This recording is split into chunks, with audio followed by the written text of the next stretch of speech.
I don't think Iranians are bluffing when they say we are begging for you to invade. Okay? Because from their perspective, they've been punishing their neighbors and trying to punish global capital, but now they can punish America directly. Okay? It's much more difficult to try to hit American airplanes than it is to literally blow up American troop positions as they make the foolish decision to go and try and invade Iranian soil. Let's get to it. Iran's IRGC claims it hit a U.S. F-15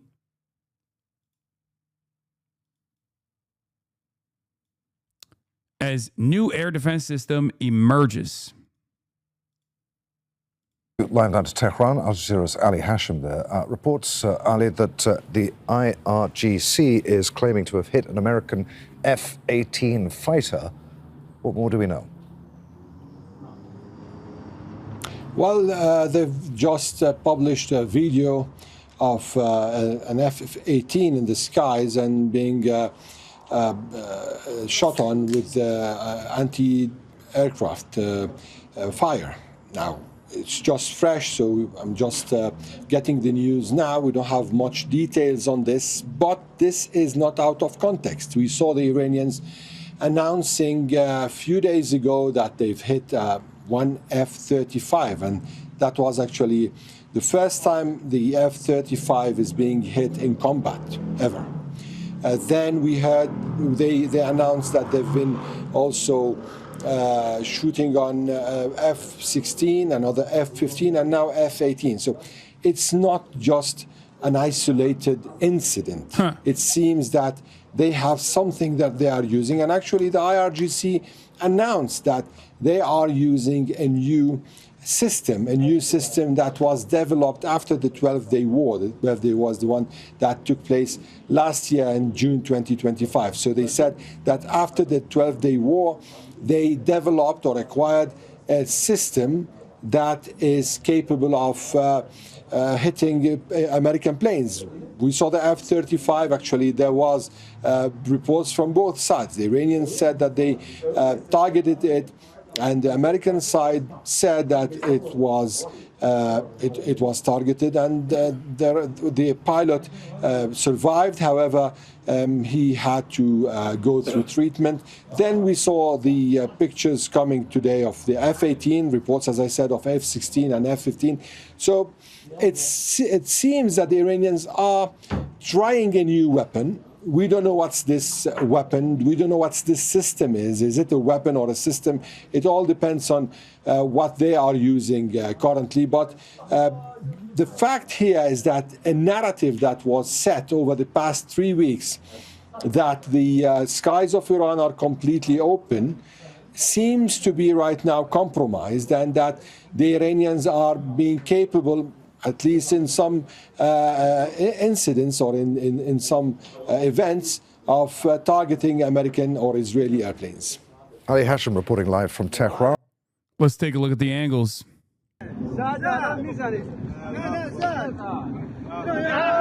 Oh shit, oh shit, oh shit.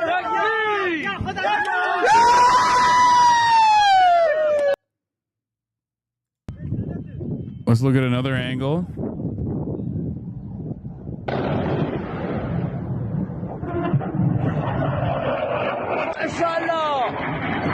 Oh, it drops flares, no? Or was that after the hit?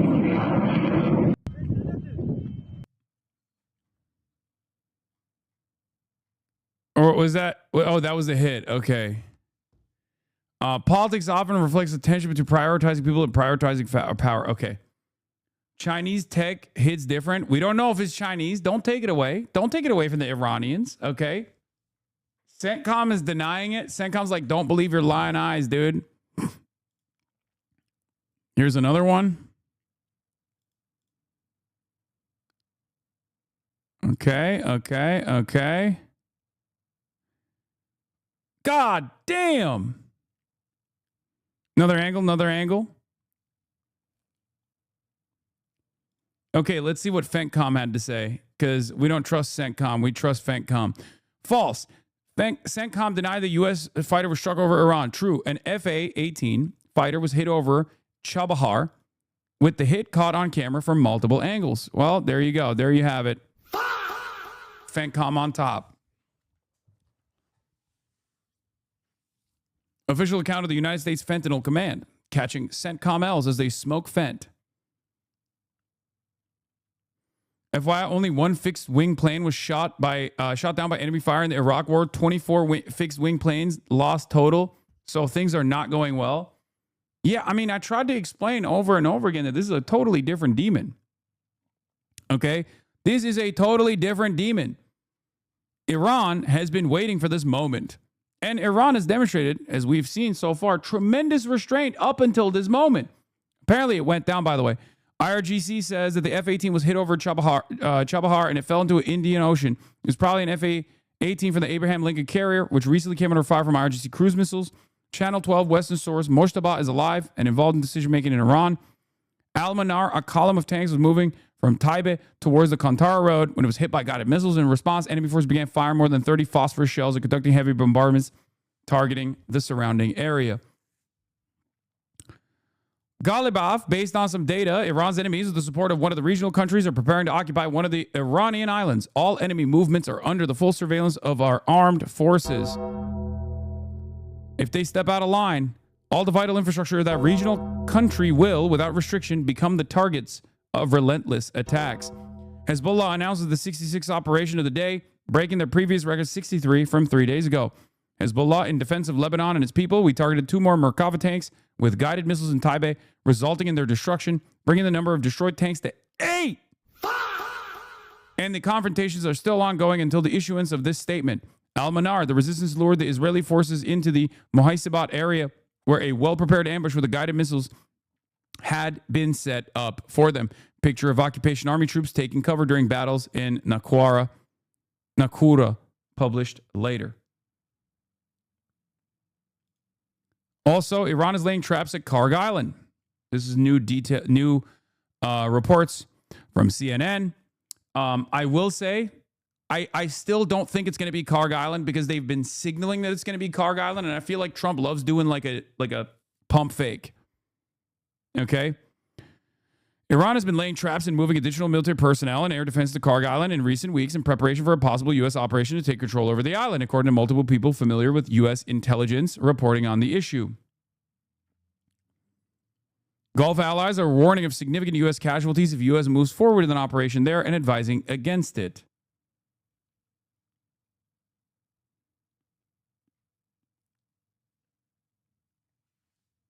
So, I am not committed to the Karg Island thing. I don't think that they would be. I think they love saying shit like that. It might be a different island. I just don't know if they can. I don't know the islands on the coastline of Iran that well, obviously. Karg Island already has an air base, like an airfield, on it, which would be really important to hold for the American troops if they tried to establish a forward operating base there. Not certain as to how they would do that, especially because they'll get tremendous fire on any troop that lands on the island, especially if they try to hold Karg Island. They would also need to take over the coastline as well. They would also need to dismantle the weapons on the mountainside. Very, very difficult task ahead. Not going to happen. Karg Island also has nothing to do with the strait. It's very far away from the strait, but it does have an airfield on it. So if they were to establish a forward operating base, if they were to control that area, they could technically use it as a launching pad for other additional operations. I just don't think that they have this capability. And it's of course north of the Hormuz Strait, so getting in there is already very difficult. So Sinatusi says, I suspect this is happening across all potential U.S. invasion zones: Karg, Keshem, the 3 Persian Gulf islands, Abu Musa, Greater and Lesser Tums. as well as coastal regions inside the Persian Gulf and beyond the Strait, especially Chabahar, but along the Indian Ocean coast. So the Iranians are hardening their positions surrounding the coastline, I suspect. And we have mounted enough troops by Friday to potentially try this. As you know, Donald Trump loves doing this after market close on Friday, right? But at the end of the day, like the arguments for why they would take Kharg Island, regardless of the limitations, regardless of like how difficult it will be and how deadly it will be for the American troops, the arguments is always, oh, we'll apply pressure, we'll have leverage, we'll have strategic leverage over the Iranian government, and we'll force the Iranians to open up the Strait of Hormuz. The irony, of course, is that for the Iranian government, in the buildup to this potential escalation, and I think this is the reason why they have said the Hormuz is open for business as long as you come and communicate with the IRGC naval forces and pay in Chinese yuan a $2 million toll. You can pass through, and some tankers have started passing through. I suspect that the reason why they want to, say that they're controlling the Strait of Hormuz, but they want commerce to continue flowing, is because of what might happen if America invades. I believe that they will probably they will mine it. Sorry, not dam. Mine the Strait of Hormuz if America tries to do boots on the ground. That way, they show that they're willing to be the stable partner, and they show to all of the other regional actors, once again, that America and Israel are the ones who are unstable and willing to throw bodies on the pile, willing to continue collapsing the global energy markets. I find it very interesting. I find it very strange, very interesting. My friends, that I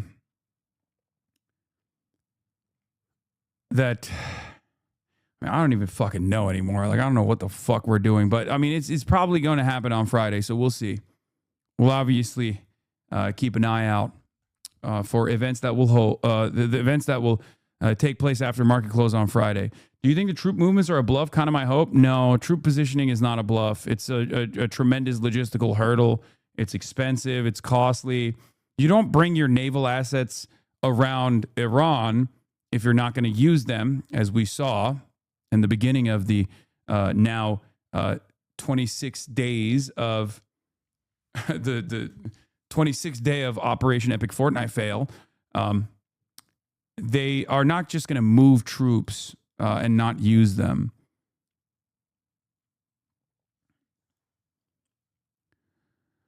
I would go so far as to say that the pump fake here is the mediation from the American side. Like, Americans are saying, oh, we're going to negotiate, but Iran doesn't feel as though they've punished America enough, because their goal here is to maximize the military deterrence, to show that they have the capabilities of making not only America, but global capital scream because of their control over this choke point. So for that reason, I think the conversations around the back and forth, the conversations around like wanting to deal with Iran as even partners, as equal partners, and leaving Iran alone is totally bullshit. It's still important to analyze the assurances that America is willing to commit to. That's huge, because it shows that they also recognize like what the starting position looks like. Okay. The very fact that they're calling for negotiations on the American side, as the Iranian side keeps saying, no, we're not going to do it, this is bullshit, shows vulnerability. That shows a recognition, at least on the American side, that they are not winning this, right? Because no one who's winning ever comes to the bargaining table. unless you're Ukraine, at which point, Boris Johnson will come in and fucking claim that the war efforts will continue, and you end up saying, you know what? Yeah, maybe the war efforts will continue, and you lose the maximum leverage that you had. And then when an American political commentator brings up that reality, everyone calls him a Vladimir Putin apologist and a defender of Russian imperialism. It's just a random story there. It has nothing to do with me, obviously. I'm just bringing that up totally randomly.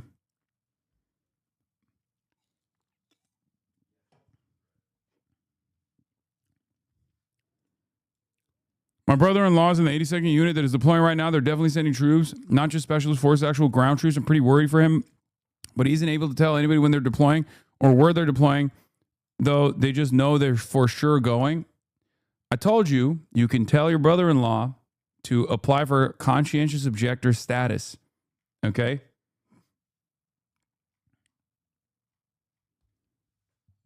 Remember, you can do that when you still have the opportunity to do so. Don't let him eat that steak and lobster dinner.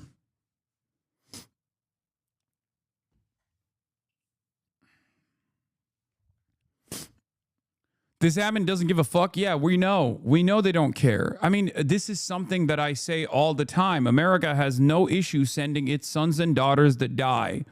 Okay? No issue at all. Sydney Sweeney just shared that her brother is deployed. She had a message for all the service members overseas. Receiving calls from my bro always makes me happy when he's deployed. Thinking of all of our boys and girls overseas, sending my love. Thank you for your service. Oh, brother.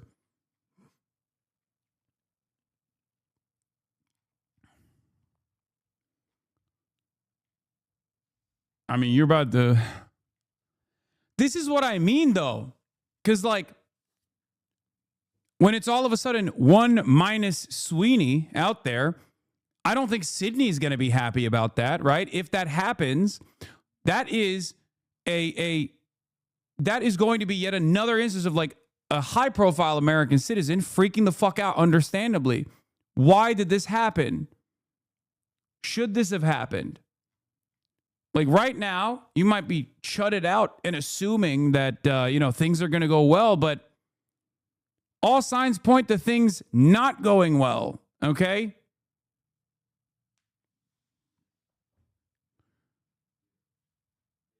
It's unbelievable, these people, the hubris, the imperial hubris that the average American hog has is unfucking believable. They're like, oh, yeah, it's going to be fun. It's just like Afghanistan, right? Yeah, you don't want to see your brother in an FPV drone compilation, okay? You don't want to see his last moments like that, posterized. And let me tell you, I've seen photos of the Iranian forces already setting up FPVs on Karg Island, okay?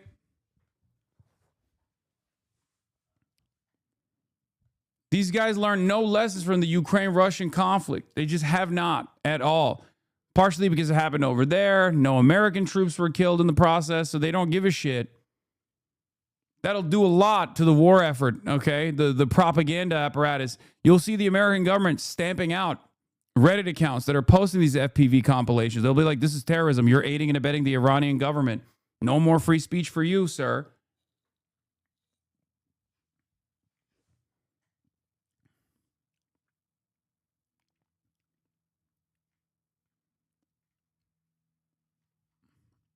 Wrong. Yanks died in Ukraine. Yes, Yanks died in Ukraine, but no active duty service member has died in Ukraine. FPV is a first person view.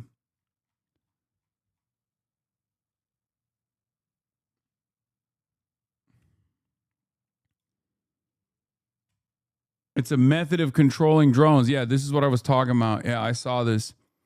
Taped up AK with no optic, the skeletal Alibaba FPVs with huge aftermarket battery packs is rapidly replacing the Adidas tracksuits as the "You're Gonna Die Here" signifier.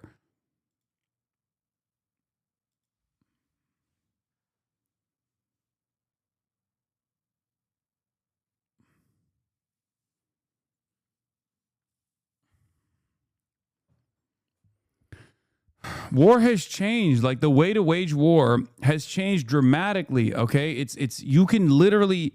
I'm going to choose my words very carefully. This is not an endorsement or educating people to do acts of terrorism, but the commercial availability of drones like this has dramatically changed how war is waged. Okay, this is analysis, not an endorsement. Before people fucking yell at me and clip me out of context and say Hasana's teaching his fans how to fucking wage war against the American troop positions, it's just an accurate reflection on the realities of modern warfare. Okay.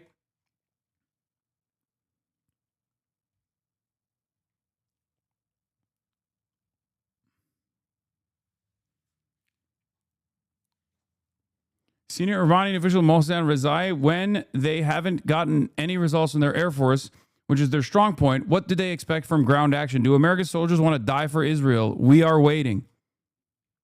Yeah, I mean, they keep saying it over and over again. They're like, yep, pull up, talk your shit, King, pull up. Who knows? Who knows how that might go?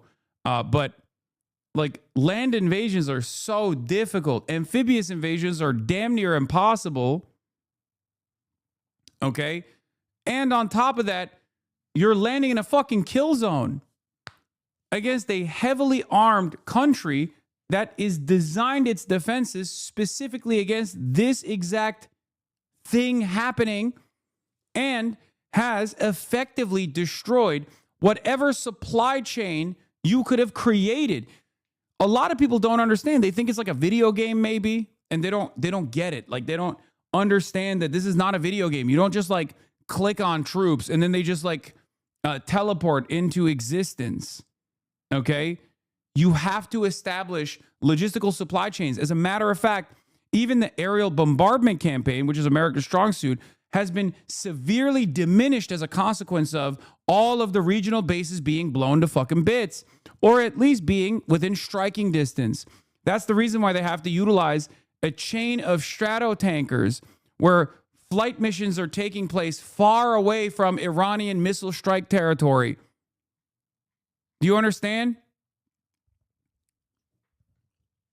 You don't get to fucking respawn. You die. That's it.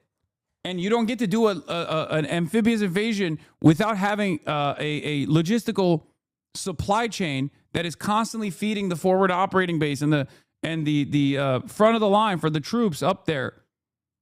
How are they going to get food? They need food. They need bullets. They need ammunition. They need resupplies.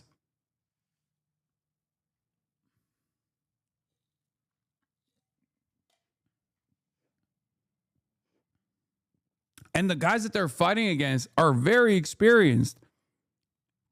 These are not random like goat herders that picked up arms to fight back against the American invaders. These are motherfuckers who have been doing this, who've been training for this moment, who have a much better understanding of the lay of the land. They live there.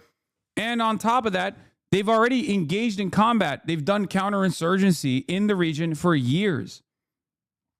Okay? There's already an automatic advantage for the population that is being invaded because they have no other option but to fight. Okay? They want it much more than the Americans do. The Americans are thousands of miles away from home, barely have a moment to jerk off, constantly thinking about their wives getting fucked back home by Jody, eating dog shit MREs, thinking, why the fuck am I going to die for Israel, dog? This shit sucks. Low morale already. And then they're going up against dudes who are experienced in combat and understand that there's no other option but to fight out of this. 200 gifted subs. Anilla O2, thank you for the 200 big bones.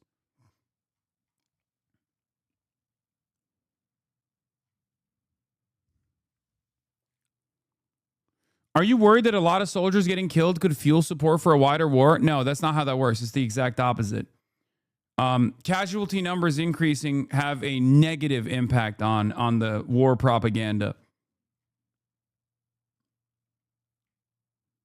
It's literally the exact opposite. Once troops come back home in flag-draped coffins, Americans are like, I don't want this. The hell is this? That's precisely the reason why in Afghanistan they stopped showing it. They already stopped showing it in Iran, by the way. I don't know if you knew that or not. When Donald Trump goes to honor like the slain troops, the fallen troops, they showed it the first day. They stopped showing it after the first day.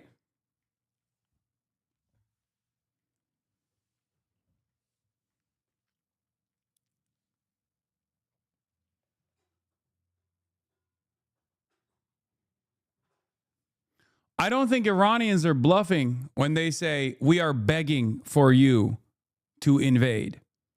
Okay?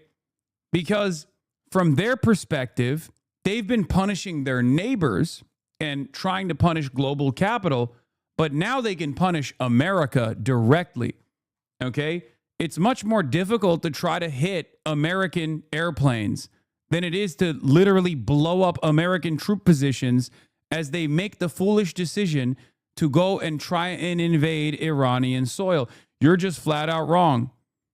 You're wrong, Hasanabi. Things are fine. I made it up in my head. True. What can I say?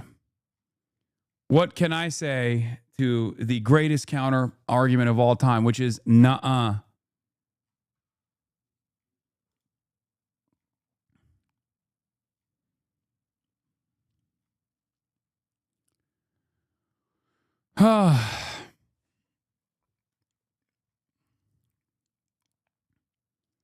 Can you put this rant on your YouTube? I need to show it to my ex-husband who disagrees with the war but won't use the number I gave him to get him out of it. I mean, sure. Also, Iran is a massive fucking country with 6 or 7 different biomes and all kinds of different landscapes. Lamau, the incompetency is actually insane. I mean, ultimately, there's no way to reasonably design. Like, look, you can have the best plans, okay? You can have the best plans. You can have the best idea of how you can accomplish this goal, okay? Your military goals. That's not how war works, okay? Things are dynamic. Things are going to change in real time, okay? There are always going to be externalities that you did not factor and you know, environmental concerns, things like that like change the dynamic dramatically.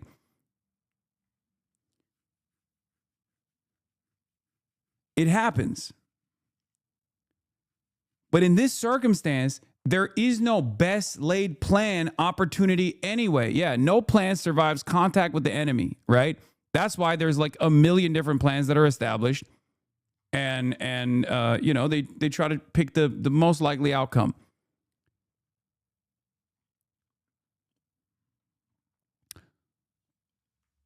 It's been proven over and over again. It's been proven in Korea. It's been proven in Vietnam. It's been proven in Iraq. It's been proven in Afghanistan. And in those circumstances, at least there was like a established supply chain. They went in ahead of time, you know, bribed the fucking generals to stand down in Iraq, especially. They did shock and awe from all the bases in the region where they could like fly into Iraq. There was very little resistance overall. This is not the same dynamic at all. You're no longer having a Harlem Globetrotters versus the Washington, what is it? The Washington Generals? What is it? Harlem Globetrotters versus Washington, whatever the fuck. Why is everybody jiggling? Is it Washington Generals? Yeah. You're no longer fighting a Harlem Globetrotters versus Washington Generals battle. You're fighting against like an actual fucking enemy, an actual country that has designed its entire defenses against this exact thing happening for the past fucking 50 years, okay?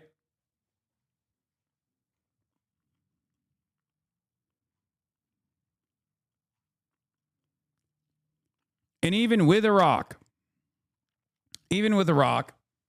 after shock and awe, after the power vacuum, Americans still took like, what, 12 years to finalize its dominance over the land?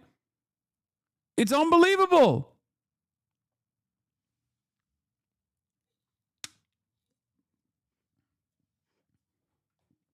You still got dudes coming back home dickless because IEDs were exploding under their Humvees.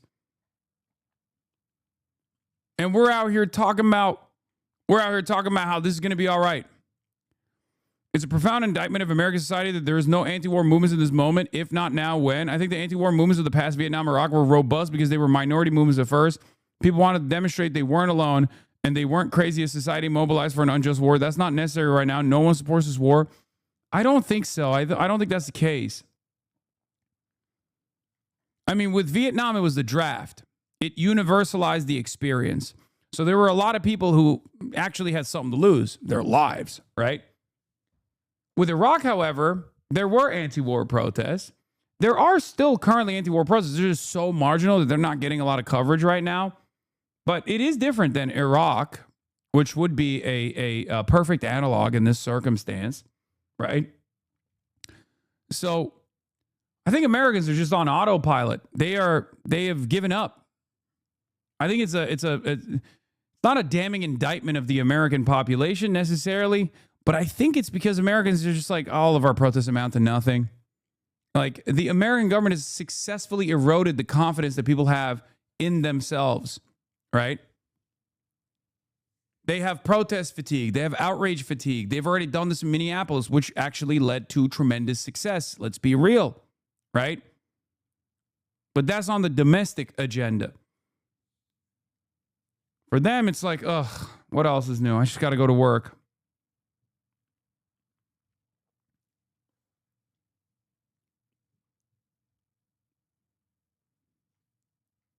Because every day, Donald Trump does something even more insane than the last. How do you fucking pay attention to it? Right?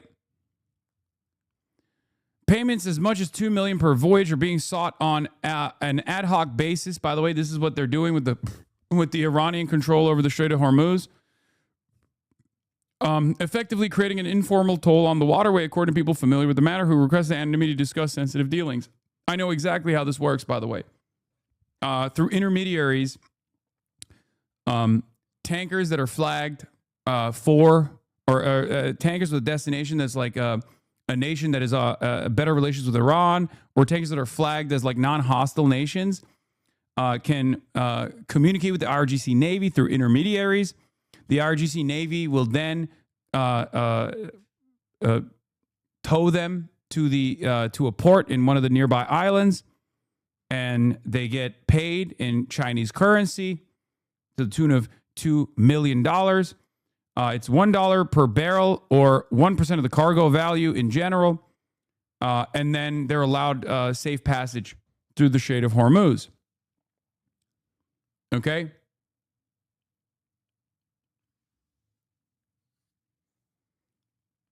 At least in Afghanistan, we had Afghanis on our side. Even with that, we lost.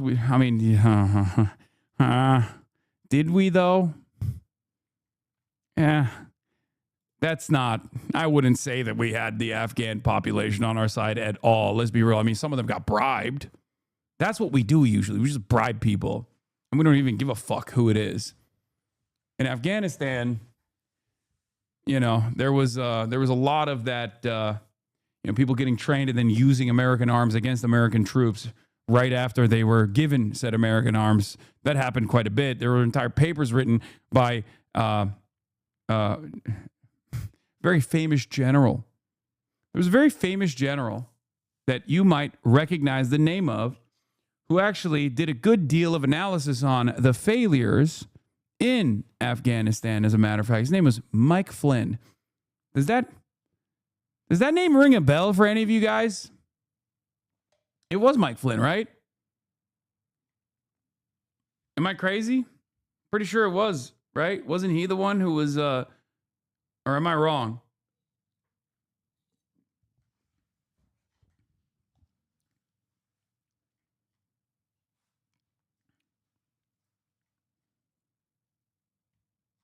You're wrong. We had Afghanistan's hearts and minds.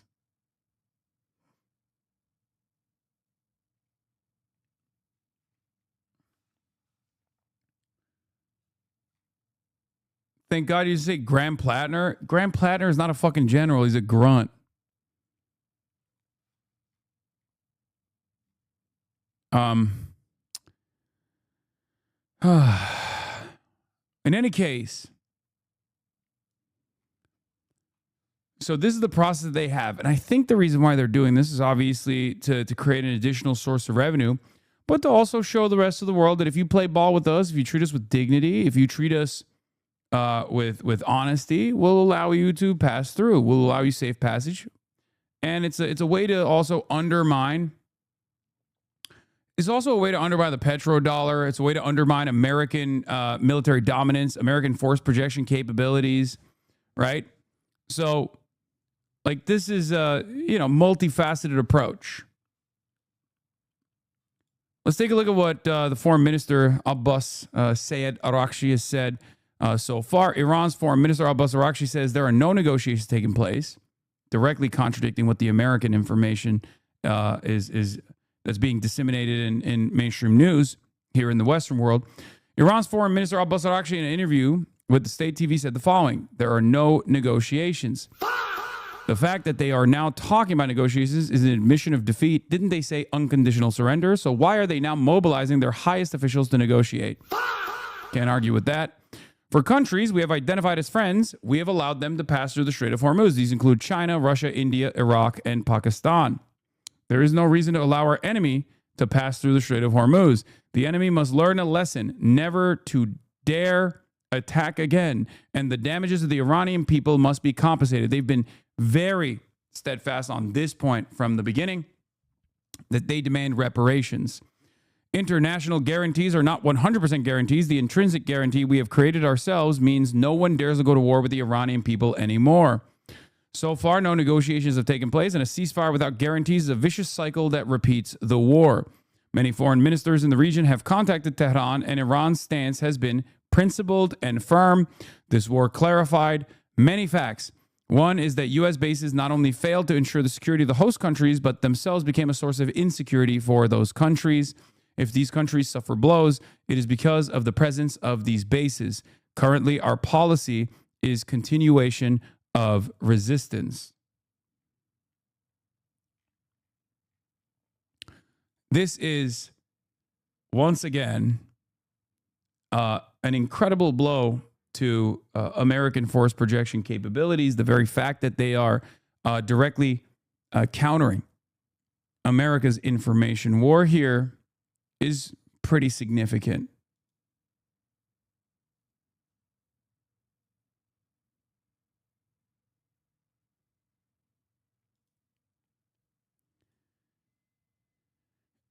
They are, in Zoomer speak, dabbing on us, okay? They're dabbing on us. Well, I don't even want to say us. I want to say they're dabbing on the American government for making a spectacular mistake, one that many Americans are not in favor of, as a matter of fact. This was the gift to Trump. Trump's gift from Iran was limited tanker passage of non-U.S. Oh my God, I called this. Oh my God. Remember I said this? I said yesterday, if you go back to the footage from yesterday, I literally fucking said, I'm willing to bet that they are looking at what Iran did as far as safe passage to non-hostile nations, and they're treating it as though this was an assurance that they secured from Iran. Oh my God. Oh my God, they're so fucking stupid.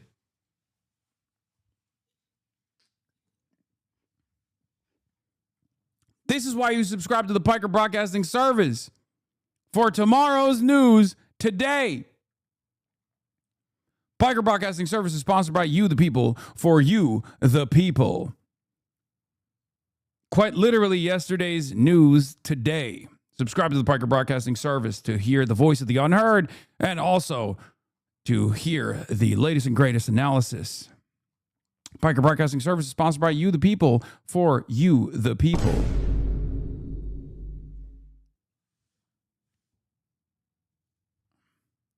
Gang, he's out of his mind.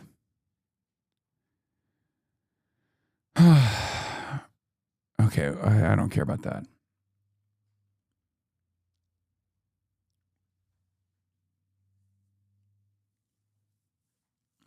We have the dopest government ever. Lots of opinions, thank you for the 10. Or Coder, thank you for the 10. Lots of opinions, thank you for the 5 gifted subs. TPR91, thank you for the 5 gifted subs. as well. Mike Moon, 22. Thank you for the 5 gifted subs. Who took Mariam? Thank you for the 10 gifted subs.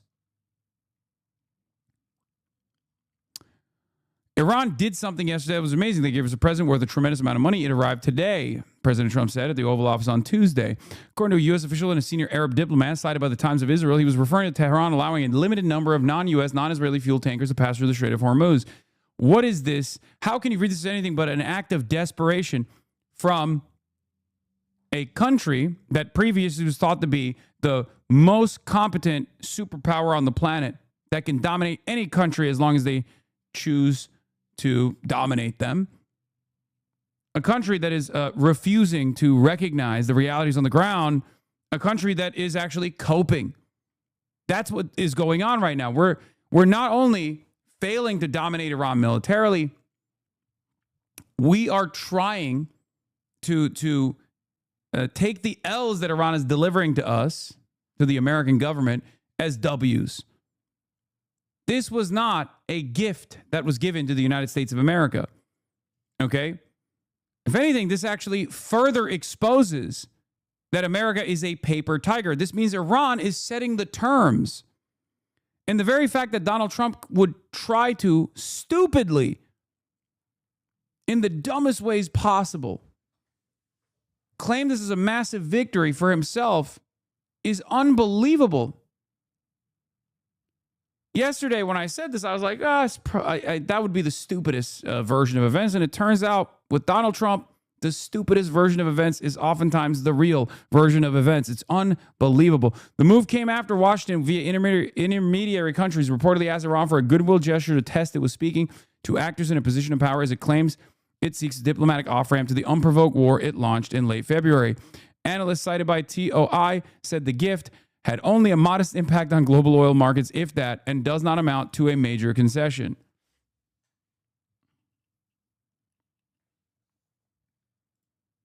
Yeah, my wife's not cheating on me with a tennis instructor. I let her bang him. The sneako technique. I'm a cuck, but I enjoy it. That type of shit.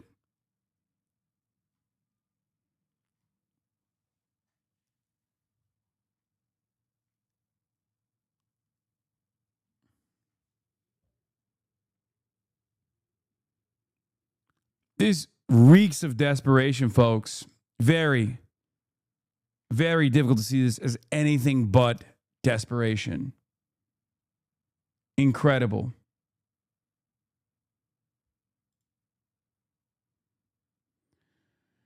Oh.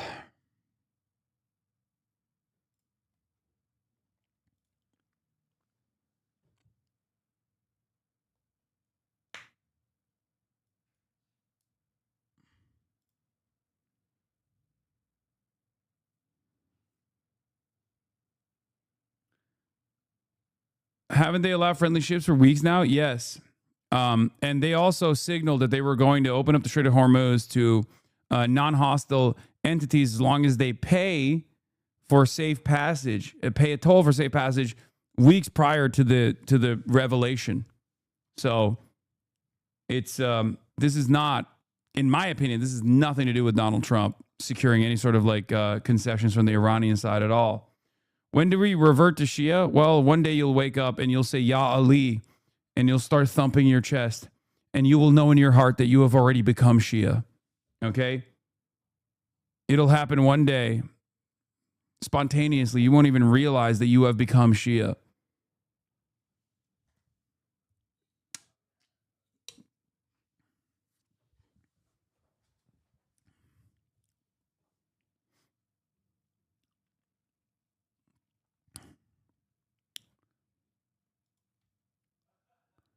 This is so stupid. They let through, 5 or 6 tankers and made them pay to do it in an agreement that had nothing to do with the U.S. It sounds like Trump's people told him an unrelated Iranian act was a gesture of goodwill. Iranian action was a gesture of goodwill to manipulate him into taking an off-ramp. And if that's the case, they should do it, for the record. But the problem in that situation is that Iran still holds all the cards. And therefore, if Donald Trump thinks that there's de-escalation that could take place when Iran, doesn't back away from the fight, what is he supposed to do? right? You disgust me. It says Miss T Marul. Why is that? Yoruldum. You are a sad little man. Niye yoruldun?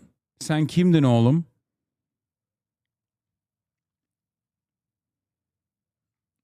Türk bir de bak. Disgusting diyor. İnanılmaz. I'm so wet for you, crazy. Wait, what the hell?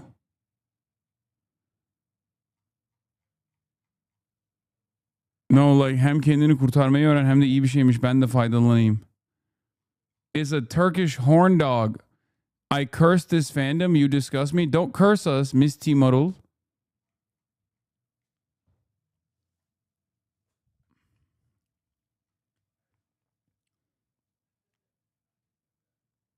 Amına koyayım mesajlar ne be? Vallahi.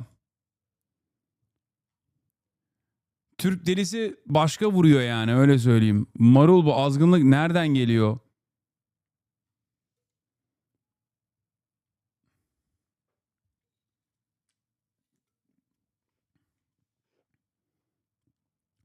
Abaza.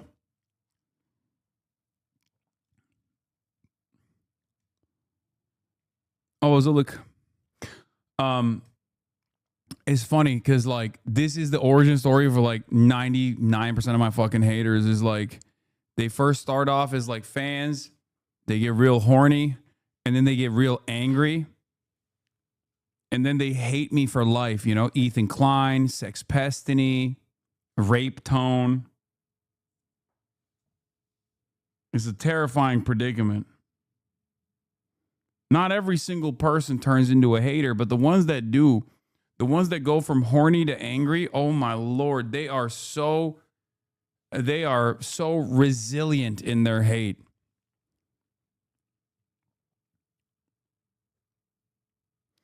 Do you just talk about politics all the time? Enough grifting. Yes, I do. Even when you're not paying attention. Hell hath no fury like a woman scorned. I mean, most of my haters are men, so I don't even, you know, I wouldn't say this is the one unique Turkish lady who is horny. The U.S. official tells Times of Israel that when Washington began passing along messages to Iran over mediators over the weekend in order to test whether a diplomatic off-ramp to the war was possible, it asked Tehran to make a gesture of goodwill. In response, Iran agreed to allow a number of fuel tankers that weren't tied to the U.S. or Israel through the Strait of Hormuz in order to help calm global markets, the Arab official says. The Arab official acknowledged that the safe passage of a small number of tankers is not likely to have a significant or long-term impact on global oil prices, a concession that Iran is not yet prepared to offer while U.S. and Israeli strikes continue. The limited impact of the present allows why Trump avoided specifying exactly what it was, an Arab official says. The White House does not immediately respond to a request for comment.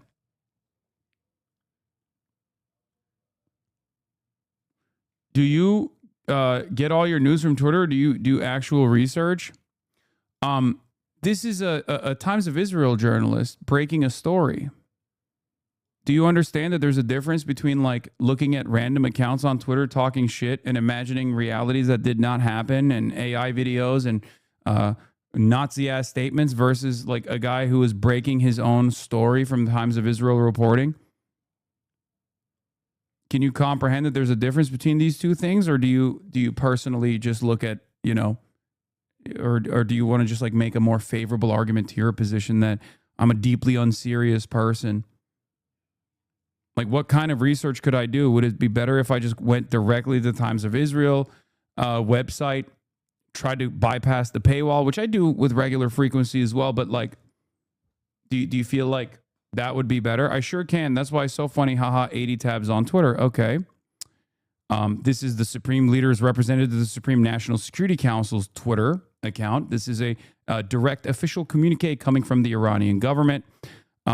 This is irrelevant, but it's Jason Palladino, who's another reporter who I work with from time to time, quote retweeting some new reporting coming from my friend, former colleague, Ken Klippenstein, investigative reporter, identifying or breaking a story. Once again, U.S. military document leaked to me shows how Pentagon is working with private companies to manipulate the information you see about the Iran war. Okay. This is Clash Report breaking a story on Iran's Foreign Minister Abbas Araghchi, which we already saw. This is an Al Jazeera link. Again, breaking story from CNN's Natasha Bertrand about the Iranians hardening their defenses, getting ready for an American invasion on one of their islands or the entire coastal territory. This is Barak Ravid's reporting, being highlighted by Faituk News. Barak Ravid is, a Unit 8200 Israeli agent who oftentimes gives us better insight into what the Israeli government and the American government are thinking and doing, because they're not necessarily, he's not necessarily like reliable as far as the veracity of it all, but he is reliable as far as like understanding what the American government is trying to say, or what the American government wants out there. You're arguing with a guy who left already? I don't know. Did he? Maybe he actually developed a totally separate opinion now. Maybe he realized that this line of this response in and of itself was kind of idiotic.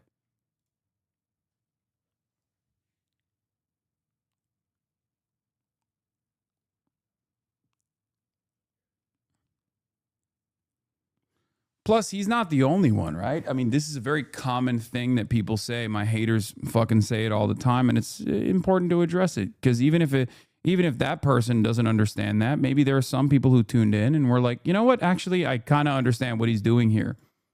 You know?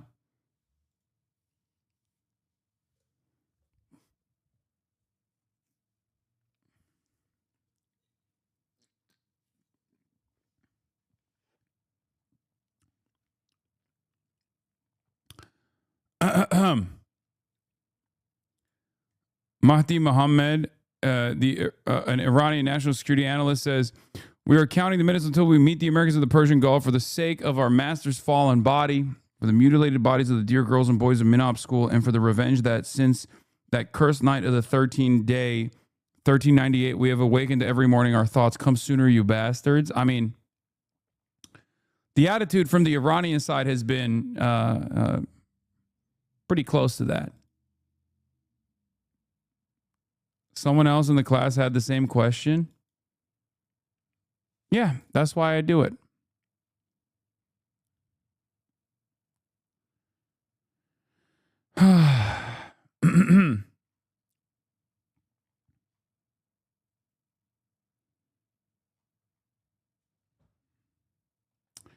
Anyway.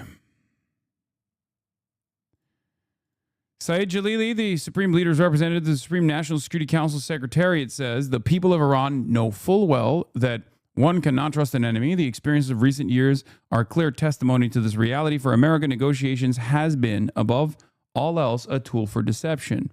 And this is something that is also highlighted by Araghchi as well, this attitude that Iran is not going to stop until they have established complete military deterrence, until they have found the damage that they've done to be sufficient enough for America to concede to their very understandable demands.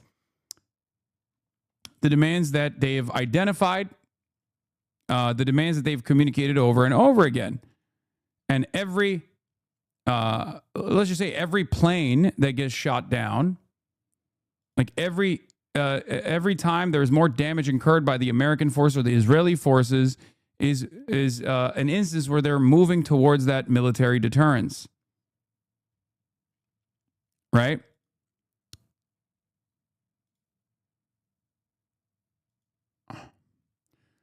Iran threatens to attack on regional country if Iranian island is occupied. Iran's parliament speaker Mohammad Bakr Kalibaf said on Wednesday that intelligence suggests enemies are planning to occupy an Iranian island with support from regional country, which he did not name. Iranian forces are monitoring enemy movements, and if they take any step, we will attack vital infrastructure in the regional country in continuous and relentless attacks. So,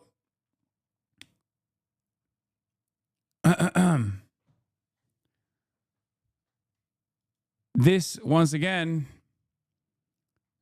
shows, at least it gives a little bit of insight into what kind of initiatives they might take in response. And I think from the American side, we're not really seeing anything good, right? We're not seeing a sign of progress. If progress in this circumstance means de-escalation from the American side, we're not seeing that at all. Representative Nancy Mace says, just walked out of a House Armed Services briefing on Iran. Let me repeat, I will not support troops on the ground in Iran, even more so after this briefing. This is dangerous.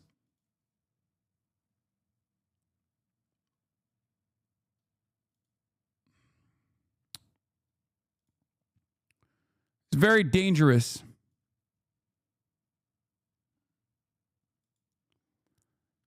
Prem Tucker says, we may be on the brink of severe escalation in Iran. If you work in any level of government or the military and have any info to share or are simply exposed to anything relevant at all, please text on Signal at Prem Tucker .35. Your anonymity will be protected. Take care. Just so you know, if you got some info, you can leak it to our boy, Prem Tucker at Zeteo News. He is reliable. He's trustworthy. He's a great journalist. So just remember, Prem Tucker .35. Not 34. I just read something in the chat saying not 34, and I read 34. Prem Tucker .35.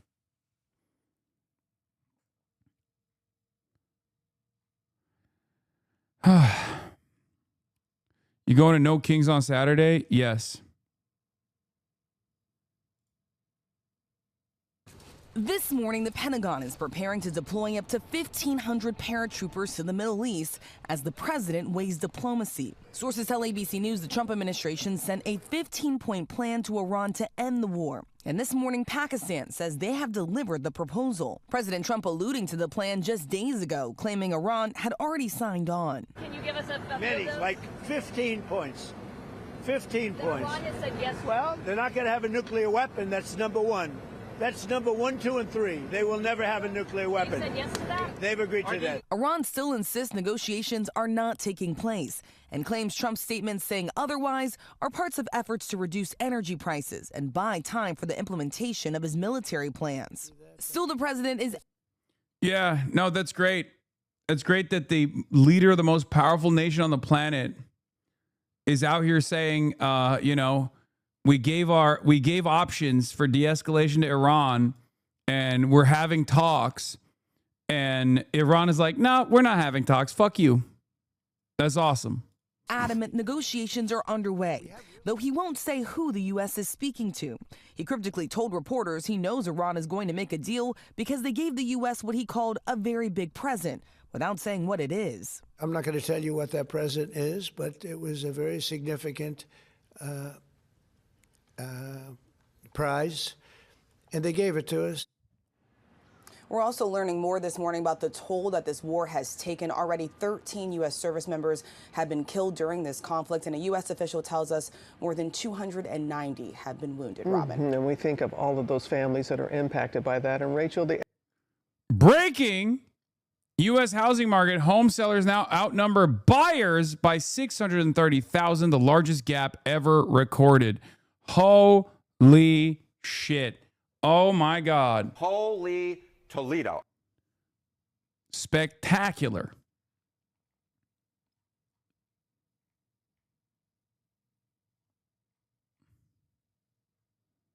Read the topic. IR Anus. Oh, buddy. economic fallout of the war has Washington on edge as well. Yes, Robin, we know that oil prices have skyrocketed during this conflict. And this morning, the CEO of United Airlines tells us they will now be forced to raise airfare by 20% to cover the rising cost of jet fuel. Jet fuel has gone up about 70% during this conflict. So we know so many Americans already seeing those long lines at airports due to the partial government shutdown. Well, now they may be paying more for airfare too, Robin, due to this war in Iran. Yeah, thank you, Rachel.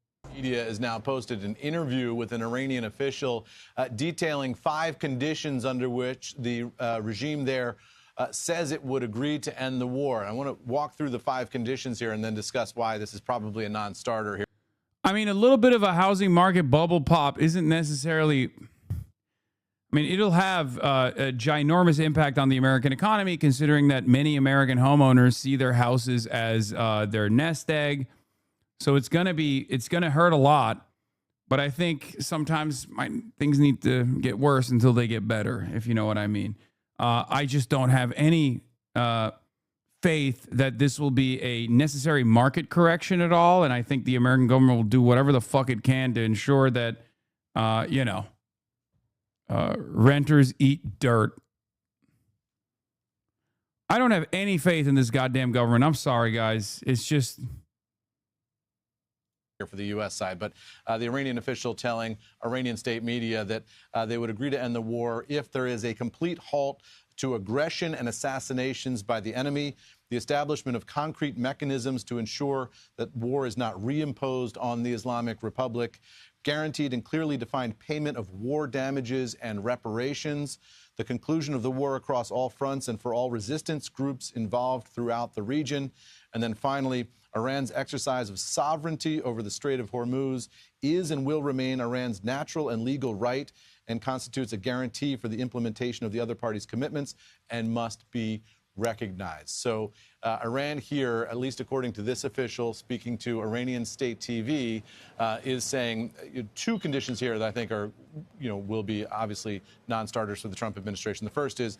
I know you aren't in it for the value, but in your market, wouldn't your house value plummet in value too? Or does Cali real estate stay strong? Yeah, I don't give a fuck. Yeah, it would. But I'm not the average person, am I? Right? I have a stance that homes are to live in, not for accumulation of capital, right? Yeah, houses are to live in, not to be traded as a speculative asset. So I don't give a shit. Except for a lot of people, they do actually treat it as their nest egg, as their overall wealth, right? For many people, they have mortgages. They sometimes take out secondary mortgages. They use their homes as leverage.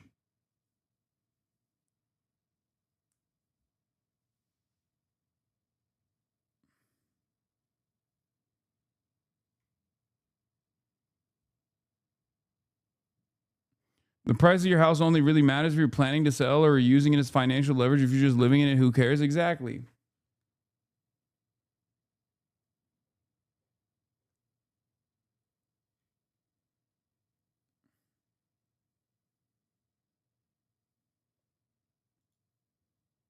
What is this? Bandar Abbas coast at midnight, March 26th. The lights visible offshore are reportedly not from the city, but from ships waiting near the Strait of Hormuz after being unable to obtain clearance to transit the waterway. Jesus Christ.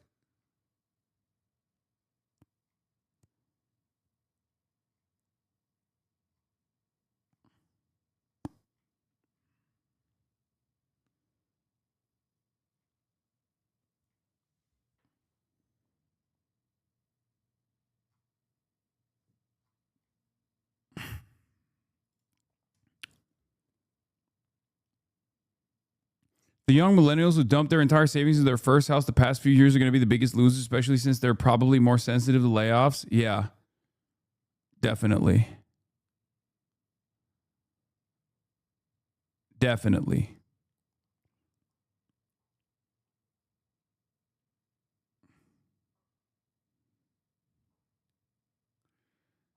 You said before China might not want the petro-yuan. Why do you think that? I just don't know if China has ambitions right now to become the global reserve currency.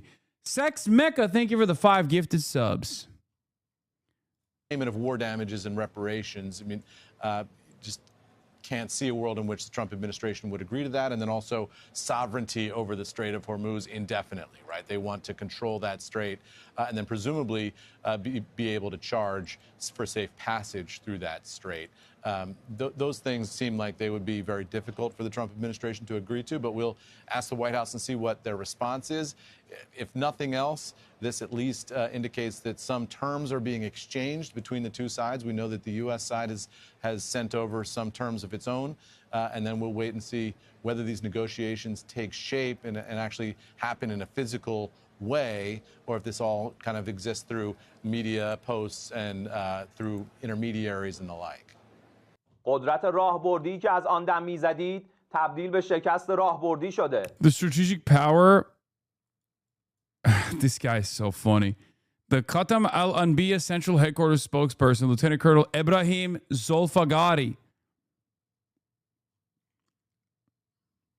The strategic power you used to talk about has turned into a strategic failure. The one claiming to be a global superpower would have already gotten out of this mess if it could. Don't dress up your defeat as an agreement. Your era of empty promises has come to an end. Your internal conflicts reach the point where you are negotiating with yourselves. We state this clearly. Until it is our will, nothing will go back to the way it was. That will only come about when the very thought of acting against the Iranian nation is completely wiped from your corrupt minds. Our first and last word has been the same from day one. And it will stay that way. Someone like us will never come to terms with someone like you. Not now, not ever. Well, for more, we can cross now to our correspondent in Tehran, Reza Sayeh. Reza, tell us more about Iran. What? Why does this guy mog so hard? He looks Mexicanos. Dude, have you never met an Iranian from Iran?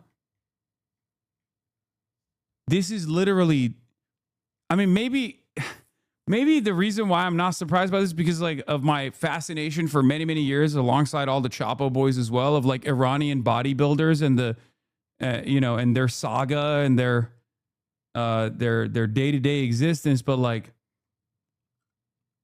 Iranians from Iran, yes, as opposed to Iranians that live in the Western world, diaspora Iranians. Have you guys never seen the Iranian bodybuilders? Huge bodybuilding culture in Iran.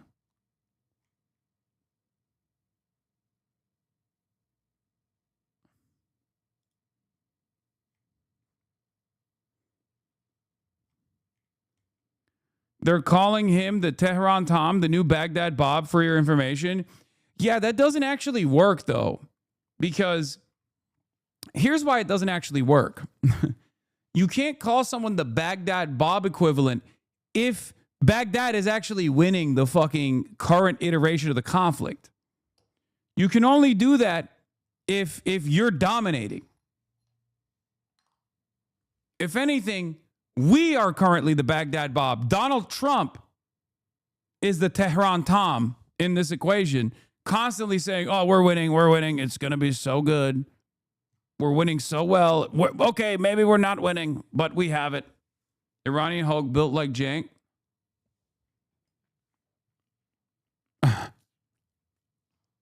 Jesus. It's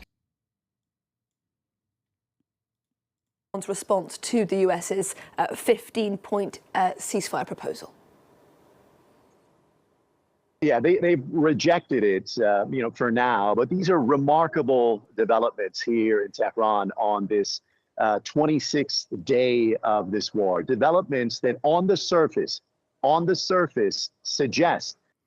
Abi hiç Türkiye'den bahsetmiyorsun ya. Bizim bu olaylarda daha masada olmamız lazımdı. Abicim artık masa biz değiliz. Hem masada değiliz hem de masa biz değiliz. Götümüze girdi masa. Zaten hep giriyor götümüze masa da. Artık İslamabad masa oldu. Pakistan bizim yerimize geçti. Maalesef. Biz masanın altındayız abi. Reis bizi arkada bıraktı. Maalesef. Pakistan masa oldu. That Iran views itself as being in the driver's seat in this conflict and views the United States, Washington, as being on its back foot. We report these with caution, and we say seemingly because this has been a war that has been accompanied with a lot of deception, psychological warfare, and what has been an information war that has happened in parallel with a military war. But consider what happened a few hours ago here in Tehran. Iranian state media confirming that the United States, the country that Tehran views that has used deception for the second time in 9 months to attack Iran in the middle of negotiations, has reached out with a 15-point proposal to Iran to end this conflict. And Tehran's response, no thank you. We're going to end this war on our terms. Again, this is a development that seems to suggest that Iran is emboldened, that it believes that it has leverage and it can dictate the terms moving forward. What are Iran's terms? What are Iran's 5 points for ending this war? Among them, a guarantee for all aggressions and assassinations by the enemy to end, the establishment of a mechanism to make sure that another war doesn't happen, a guarantee and clearly defined payment for the damages of this war, reparations, the conclusion of wars across all fronts against resistance groups, a reference to groups like Hamas, Hezbollah, and the Houthis in Yemen, and finally, international recognition and guarantees regarding Iran's sovereign rights to exercise authority over the Strait of Hormuz. So what's clear is that there's been indirect talks between Washington and Tehran. And again, it's Tehran's position that we're going to dictate the terms, and the terms set over by Washington are unreasonable. Now, happening concurrently with these confirmed indirect talks are developments that suggest this conflict could be escalating. Reports out of Washington that the U.S. is deploying 2 Marine expeditionary units and 2,000 soldiers. Is there a possibility for a negotiated end to this conflict, or is there going to be escalation? We're going to have to wait to see what develops in the coming days. And Reza, I'd like to just go a little bit deeper into those 5 points of the Iranian proposal. Is this a plan offered up in good faith, or should we see this counter-proposal as something more like a provocation? It's hard to say. I think when you look at one of the terms, for example, complete authority over the Strait of Hormuz, this is a wish, a desire, a demand that I think many Gulf states, and of course Washington, is going to be hard pressed to accept. But what this proposal, what this counter proposal by Iran does indicate is that Iran believes that it has taken, withstood, and survived the biggest hits from Washington and Israel. This is day 26 of this war, a war that started by the United States. The American proposal sucks. There's no incentive for Iran to take it all. No. I think the American proposal, ironically, is literally pre-12-day war. Actually, the American proposal is like quite similar to JCPOA, and it even goes beyond the JCPOA standards. But what's interesting about it is that it's a far better proposal for Iran than the one that they were floating around in the 12-day war, perfidy, and the one they were floating around 26 days ago, okay? Which, again, was perfidy number 2. But while that is, I think, an accurate reflection of how the conditions have changed and who holds the leverage, it should not be trusted, especially given that troops are moving into the region. That's number 1. So they're very clearly, I think, bluffing to hope that they can like strike Iran by surprise again, do perfidy number 3. To lower the Iranian guards. And I think the other reason why the other takeaway here is that even though there is a recognition that Iran is doing far better than they expected Iran to,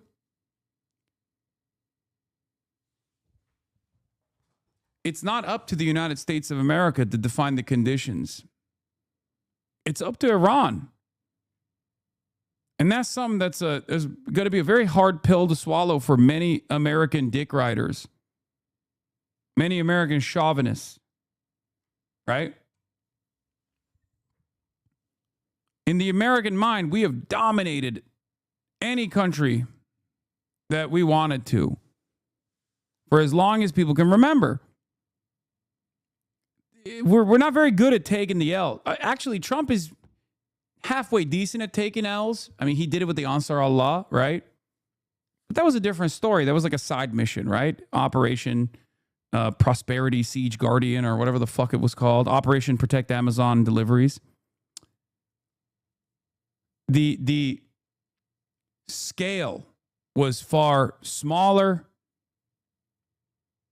This is a totally different set of circumstances where the entire world is drawn into this. Like, they are all experiencing negative consequences from this.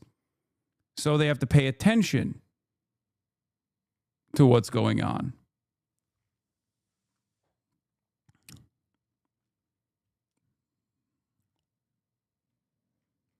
So the Iranian conditions that the American government is considered to be maximalist, by the way, which I do not consider to be maximalist at all, were as such. I'm going to show you right now. Hold on. Where the frick is it? God damn it. This is from OSINT Defender, but it's from Wall Street Journal. Per a report from Wall Street Journal, Iran has responded to the Trump administration's proposal for a ceasefire with demands that far surpass the characterization of maximalist. Now, obviously, I don't think these are characterizations that far surpass maximalist, right? I think it's ridiculous, especially because that's what's going on right now. They've been able to achieve some of these goals militarily. So who the fuck cares that Americans think it's maximalist? Iran has demanded the closure of all U.S. bases in the Gulf region, something that they've demanded since day one, something that you might even assume has been achieved militarily because they've been bombing them into dust. A new Strait of Hormuz framework that would allow Iran to charge fees for vessels that transit. Again, not maximalist. It's what's currently happening. Okay? The end of all sanctions on Iran, the end to Israeli operations against Lebanese Hezbollah, and no discussions on Iranian ballistic missile programs. Again, not maximalist. These were the base demands that they made. The only one that's like new, I would say, is the end of Israeli operations against Lebanese Hezbollah. Such demands have been called ridiculous and unrealistic by U.S. officials. I added a couple onto the pile, knowing that the Iranians are paying attention to Twitter. Maybe they'll see it. They should demand Israel denuclearize, withdraw to the Green Line borders, and pay reparations to the Lebanese and Palestinians. Also, they should make Israel agents register under FARA. Just as, just as a contingency, long-term contingency plan. Since they have the leverage, might as well use it, These would be just demands. Now, that's a maximalist demand, by the way. They should demand Israel denuclearize. Now, that right there, that's a maximalist demand. I'll show you what a maximalist demand is. That right there is it. Okay?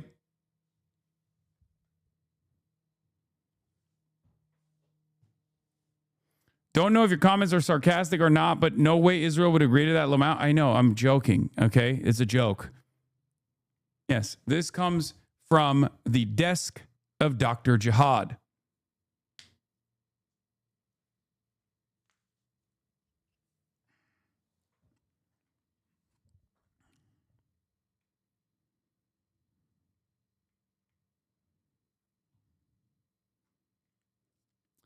Let Iran lead investigations in nuclear capabilities so they know where they are for reasons. Yeah.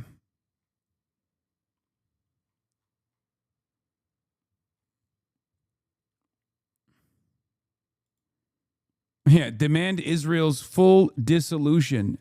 The full dissolution of the Zionist entity. That would be maximalist. Reuters, one of the regional sources told Reuters that Hezbollah had received Iranian guarantees on its inclusion in any wider deal. Iran is prioritizing Lebanon. It will not accept Israeli violations in Lebanon like what happened after the 2024 ceasefire, the source said, referring to Israel's continued strikes on Lebanon despite a 2024 truce that ended the last Hezbollah-Israel war. What's interesting about this is that there's not really any mention for the Palestinians, which I think is kind of lame from the Iranian side, but it also shows that they are obviously in it for selfish reasons.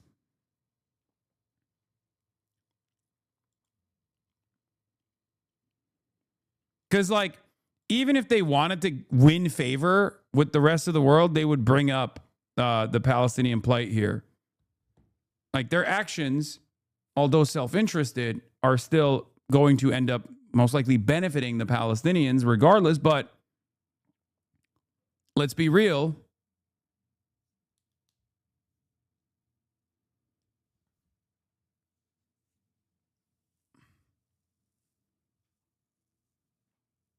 There's still time.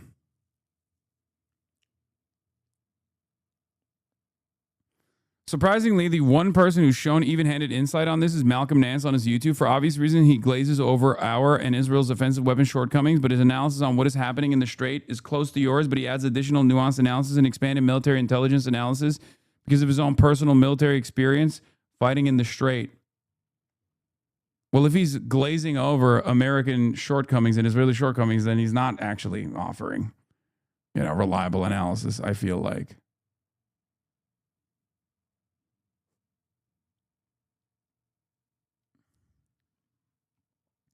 They didn't say Hezbollah, but all resistance groups. That includes Palestinian factions. I have heard Professor Morandi bring up Palestine, but I don't know how much. I mean, I don't think he has any say whatsoever in this process. I think he's just a spokesperson pretty much.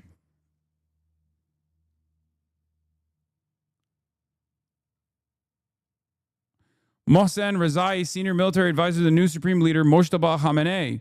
If their air power, which is their main force, has not yielded results, what are they expecting from a ground operation? Are American soldiers really ready to die for Israel? I guess we'll see.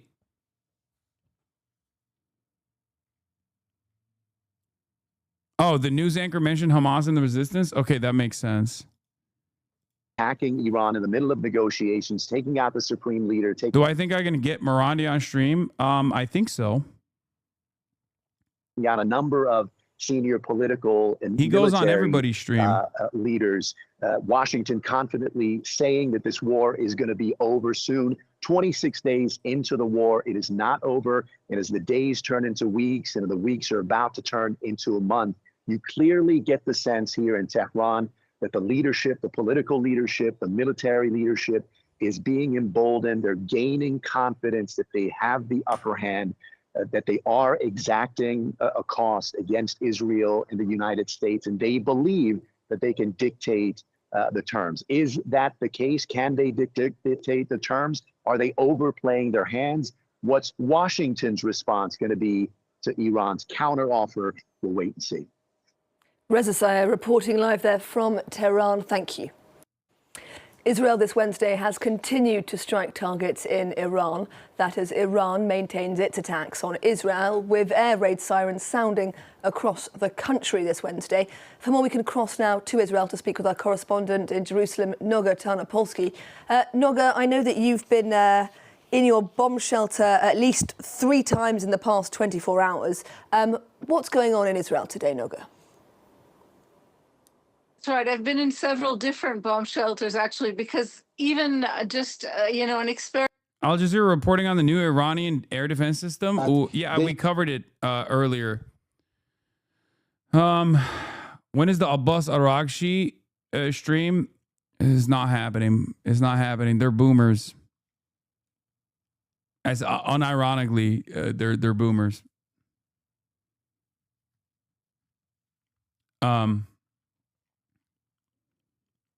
Massive revelation. Al Jazeera confirms Iran is deploying a highly advanced undisclosed air defense system. Yeah, we covered this earlier. I still think it's probably Chinese, and they're just saying it's their, new indigenous air defense system that they developed after the 12-day war. I just don't think that they're capable of doing that, but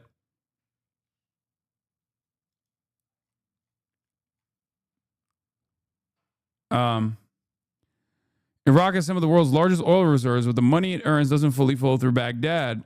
Instead, a system set up after the U.S. invasion in 2003 still gives Washington lasting leverage over Iraq oil revenues. Al Jazeera's Osama bin Jawed explains. They vibe coded it, bro. I don't know. I mean, I think their capabilities are tremendous, right? I mean, we've seen that. I just don't know if any country is like capable of manufacturing something in such short time, like engineering something that is entirely new in such a short period of time.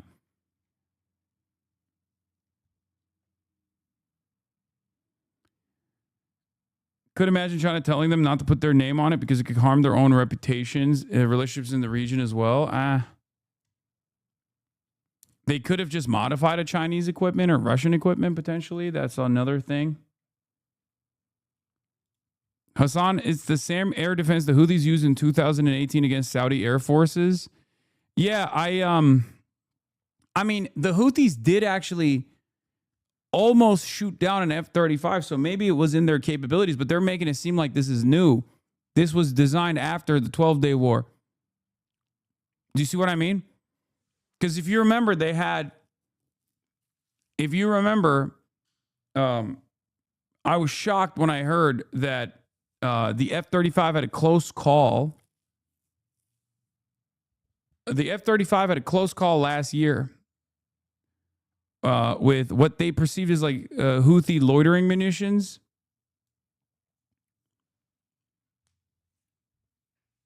So I don't know if that's the same one or maybe a modified version of that. How is Drop Site just the fucking goods? Because they are run by real investigative reporters and not a bunch of fucking charlatans who are stenographers. They do something super basic. They treat American and Israeli enemies as not just like foreign adversaries to disparage, but as, competent, logical people. And as brilliant investigative reporters, they find contacts, they establish contacts with people within the governance structure of whether it be a non-state actor like Hamas or even a foreign government like Iran.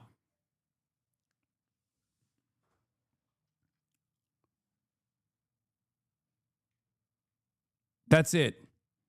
It's actually, it's not dissimilar to the way I approach my analysis on China, right? Like, what do I always tell you? You'll have a tremendous upper hand.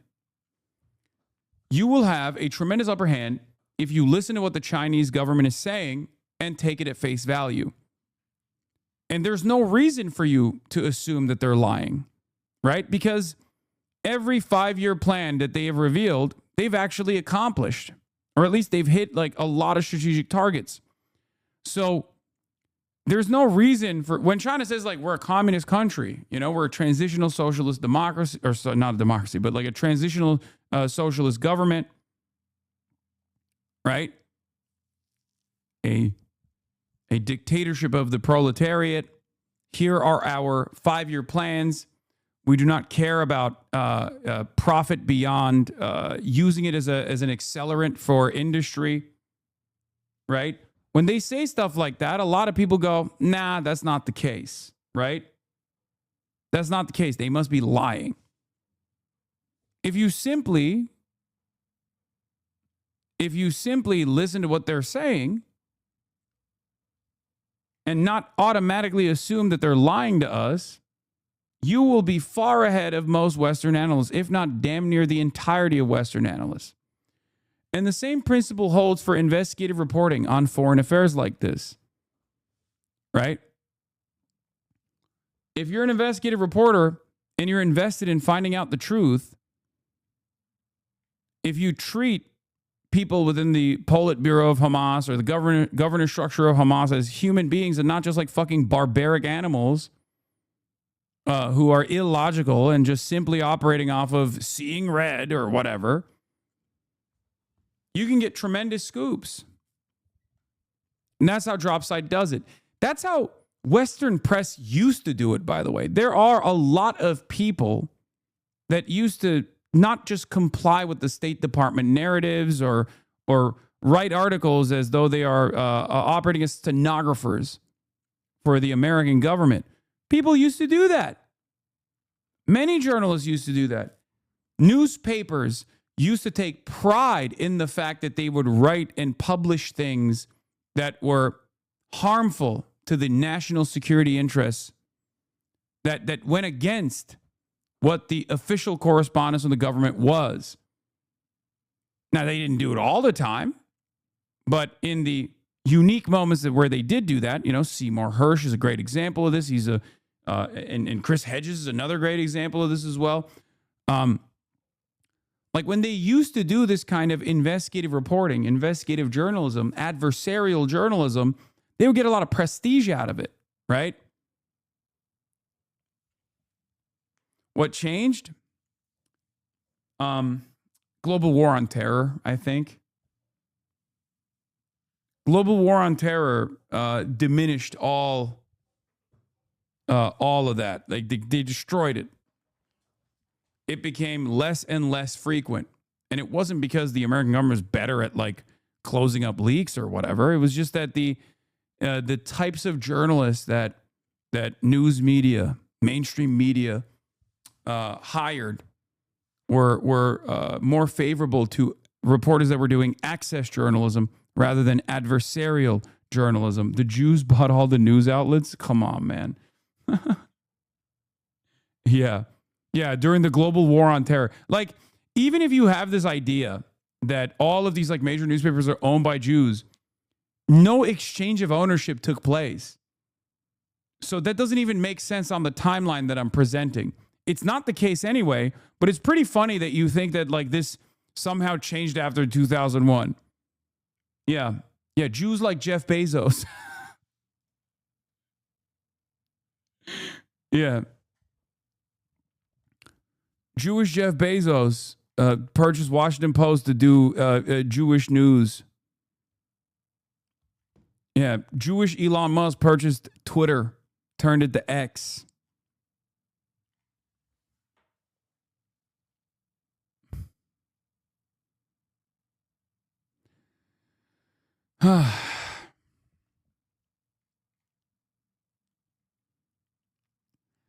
Once again, U.S. media is casually reporting the Pentagon's use of human shields. Here, the New York Times details how U.S. troops are hiding in civilian office spaces, hotels, because they don't want to be vulnerable or too close to the current front lines.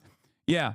Remember the first day I told you that an enemy state, a foreign adversary that is that doesn't have the same like awesome offensive capabilities that the United States has is going to make every target worthwhile, right? This is something I brought up with like Hamas as well. When people say like, oh, well, why is Hamas like landing random rockets on Israeli territory back in the day? This is like a common thing that people used to say, oh, they just want to kill all Jews. That's why they're doing it. And I was like, no, it's because they don't have precise targeting capabilities. I'm sure if you were to give them an air force and fight them on, equal ground,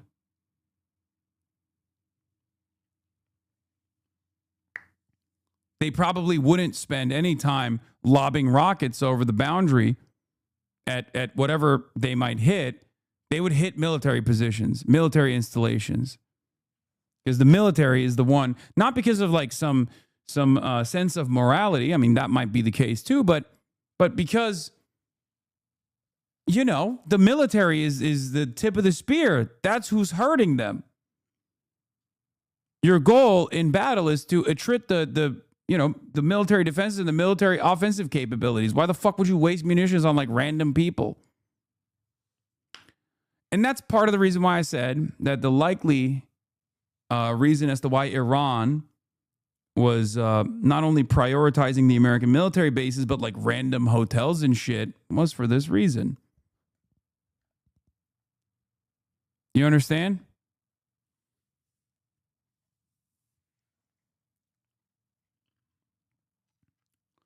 Why does Russia do it on Ukraine then? Wait, what do you mean? Because Russia isn't Iran. Russia has tremendous offensive capabilities. That's the reason why America, also just like Russia, and Israel, also just like Russia, will blow up whatever the fuck they want to. They have the resources. There is a economy here, right? Like Iran wants to continue this war of attrition.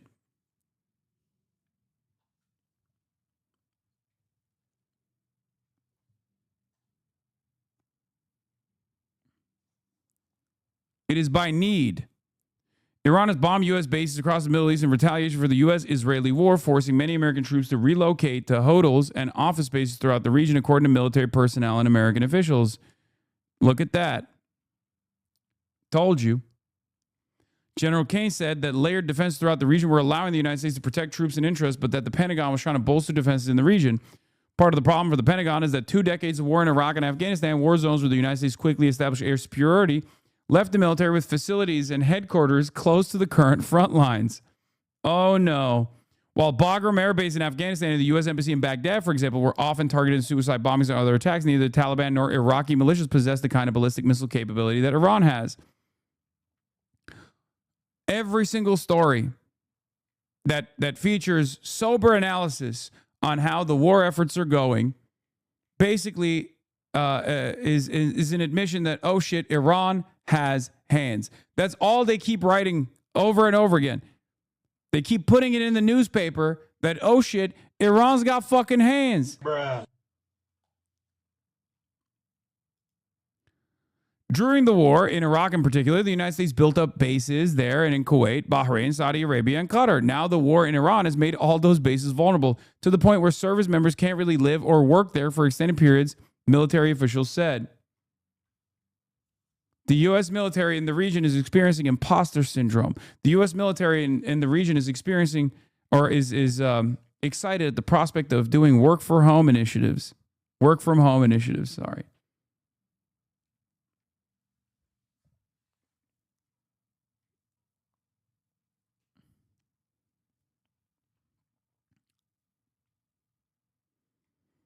Is it weird that they don't talk about the base in UAE? What do you mean? Why is Iran letting Indian vessels through? We are so clearly aligned with Israel. Regional actor. Regional actor that could prove to be a valuable ally out of self-interest later down the line. Iran has also, from what I understand, fucked over China in the past to cut a side deal with India. And also India's paying the fees. India has always had this unique position where, from a manufacturing perspective, they are basically a vassalized state for American and Western interests in general. But due to their complex history of being dominated and being colonial subjects, they also aren't very trusting. They operate in a similar way to Turkey, where they have regional goals. They're a massive country. And like, for example, when you look at the Russia-Ukraine situation, they're a mediator for Russian oil and gas to enter the global energy markets. So they, cut side deals with American foreign adversaries and Western foreign adversaries all the time.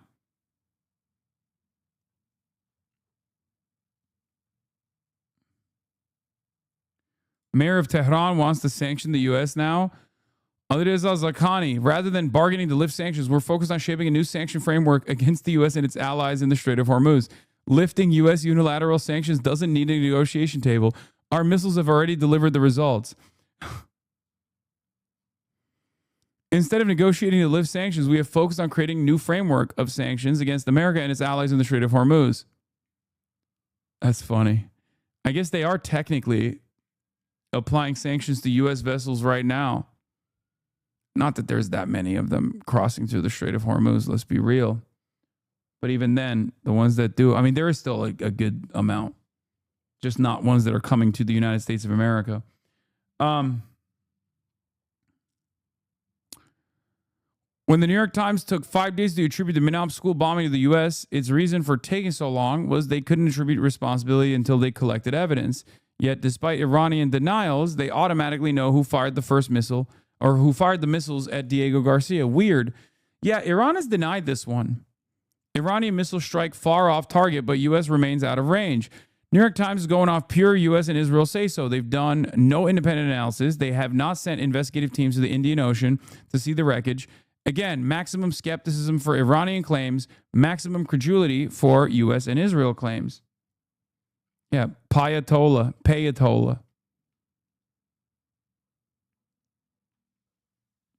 Mark Rutte even said Israeli intel doesn't convince him that Iran fired it. Yeah, I don't know exactly what that story was about. New, Iran strikes chemical complex in Negev while linked to white phosphorus production. More anti-colonial action here. More action against the settler colonial entity, and more decolonization initiatives taking place by force. An Iranian ballistic missile struck the state-owned ILC Rodam chemical complex in Israel's Negev on March 25th, causing a large blast and fire at the facility, according to reports and geolocated footage. The site near Dimona is part of Israel's largest chemicals company and is linked to phosphate extraction used in the white phosphorus production. According to reports cited by Cradle Media, Human Rights Watch, and Amnesty International have documented Israel's illegal use of white phosphorus in both Gaza and southern Lebanon.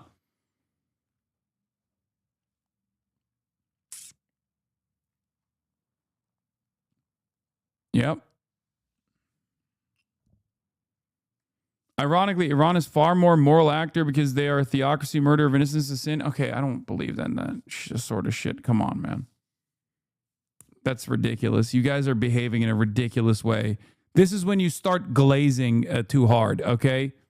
Like, it's a state. Calm down. Calm down. That's ridiculous. Jesus Christ. Ugh. No, it's not even that a theocracy is good or a theocracy is bad. I'm not making a statement on that. I'm just saying that no state operates on moral boundaries, okay? They operate out of self-interest. Obviously, they want sovereignty for themselves and their population, and many of the heads of state, like, no matter how corrupt or how evil a state might be, in the overwhelming majority of states, there is still a primary focus on protecting its citizens, okay? And this, yes, includes Iran as well. Like, for example, their strategic restraint for years and years revolved around not their fears that America will retaliate or whatever and destroy them and collapse the state in and of itself, clearly, because they had the capability, as we found out for the past 26 fucking days. Their strategic restraint was because they didn't want their people to be punished. While they certainly would punish their people, right? It's not a secret that the IRGC has oftentimes been far too ruthless and far too brutal in cracking down and stamping out protest movements, anything that they consider to be destabilizing, right? They absolutely still clearly did not want to escalate and consistently demonstrated restraint because they were worried that what is happening right now would happen. They only reacted the way that they did after America took the initiative and engaged in perfidy once again, and also decapitated the entire leadership.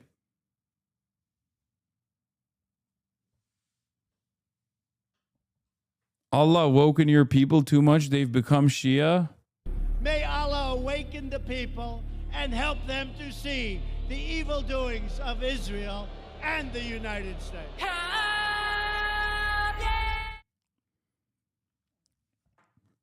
Like the Iranian axis of resistance against Israel is one of the greatest examples of states not behaving in a moral way. Sometimes their actions might lead to morally righteous outcomes, but they're not actually moving in a moral way.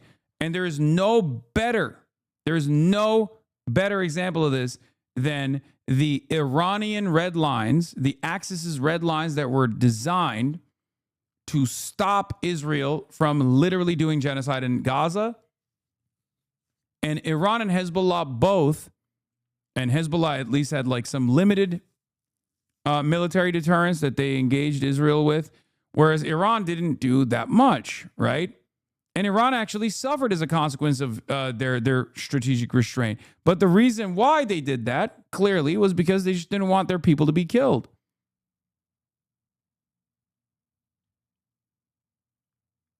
Do you understand?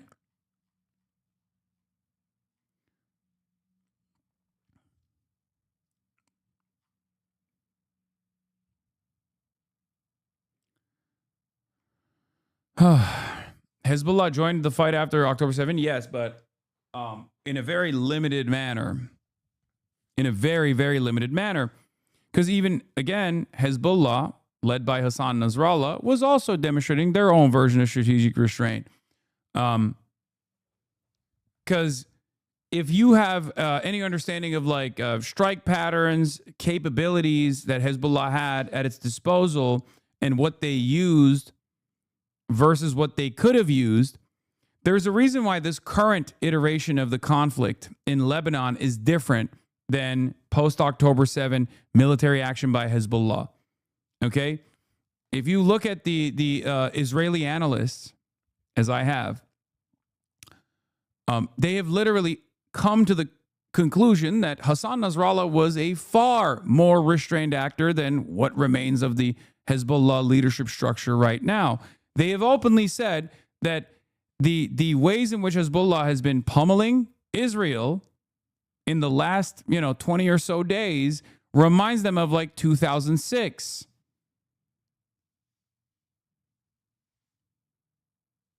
They've absolutely been taking out tanks, constantly pummeling northern Israel.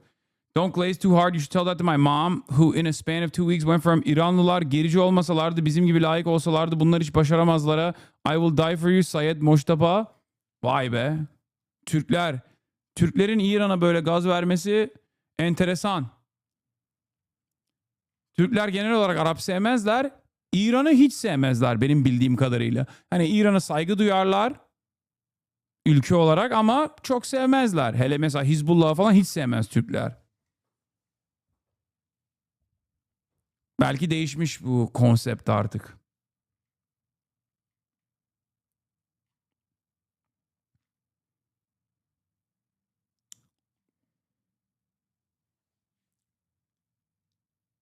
How is funding resistance such as Hamas from Iran not helping Palestine? Do you not understand what I was trying to explain to you? Of course, Iran has funded and offered logistics and offered training to Hamas militancy, to the Palestinian resistance outright. Okay? But that's not done as like some kind of moral, that might have a moral purpose, that might have a moral outcome, at the end. Like if you were to successfully liberate the Palestinians and allow them to fight back militarily and develop sovereignty, then that's a righteous outcome, right? That's a moral outcome. But the reasons as to why Iran was very clearly funding them, and the reasons as to why Iran did not take the actions that they had within their capabilities, as we have seen in the last 26 days, but the reason why they didn't do this after October 7, even though they said they would, because that's the whole purpose of red lines, right, is because they were self-interested. They cared first and foremost about their own people's well-being. This is what I mean.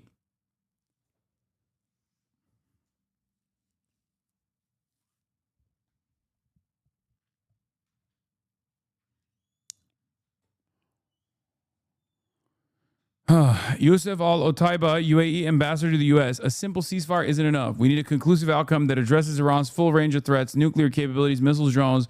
Bro, UAE is out here like talking as though they are not in fucking striking distance, man. I don't understand. This might be like a lone voice, maybe. Bro, they really think they're Israel. I swear to God. Bro, you ain't Israel. Okay? You're the United Arab Emirates, okay? You're not the United Israeli Emirates. Fuck you mean?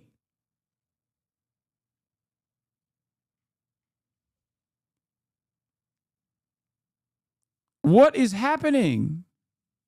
I know they're spiritually Israeli. I've talked about this quite a bit. And they are tied to Israel at the hip.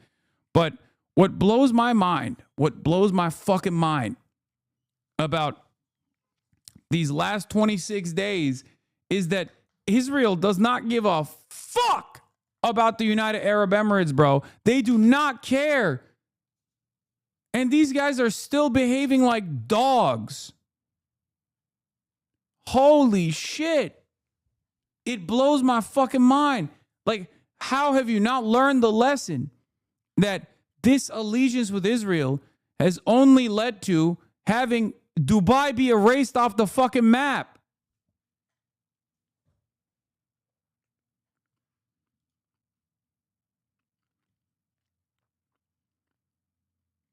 UAE had no say starting this war, and they'll have no say how it ends. These big statements are regime PR designed to persuade the public that the UAE has some agency here where they don't. Yeah, this reminds me. You know what this reminds me of? This reminds me of that kid that like fake stops the train and then fake pushes the train. Like that's the UAE. That's the UAE's involvement in this and the amount of say they have. You know what I'm talking about? That meme, that video?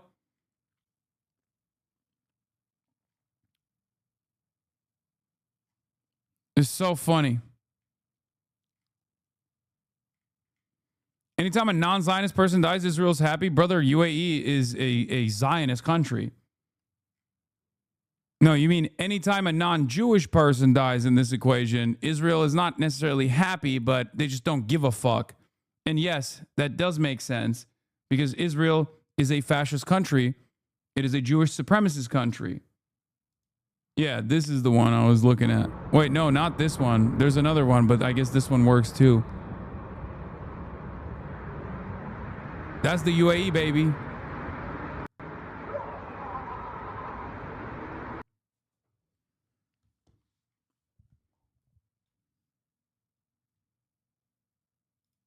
It's not a lone voice. It's their policy. Just in, Dubai's deputy police chief, Dani Khalfan Tamim, says, calls for more cooperation with Israel and attacks Arab leaders. Oh, people of the Gulf, strengthen your cooperation with Israel. Advice. There is no good in the region's countries at all. Oh, God. What a fucking... Sharmuta. Gahbe. Kalb. Kalb. Kus immek sharmuta. Oh my fucking God, dude. Jesus Christ. Watch your mouth? Man, what the fuck are you talking about? No, in the Gulf, we say chalp. Kusoktach sharmuta.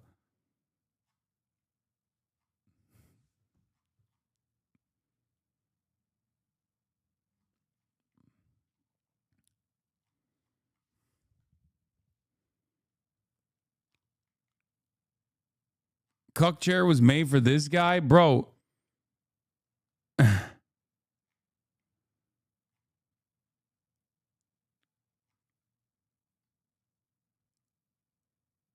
Anyway, UAE had no say in starting this war and no say in how it ends. We want Iran as a normal neighbor. It can be reclusive and even unwelcoming, but it can't attack its neighbors, blockade international borders, or export extremism. Oh my God. The United Israeli Emirates saying you can't export extremism?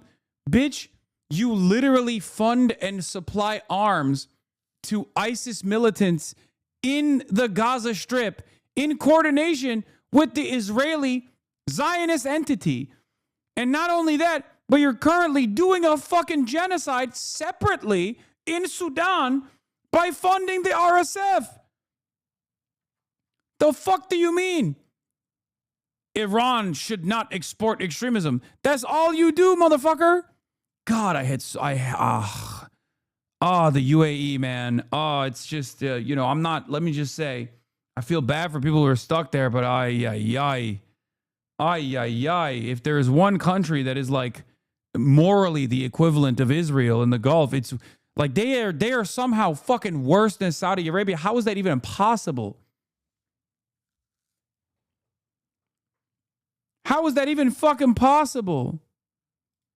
Unbelievable, the way, the audacity, the gall, the way these guys fucking operate, the shamelessness.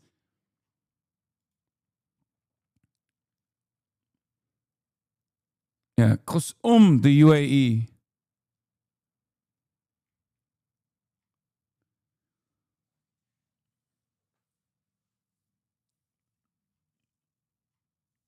Ay, ay, ay.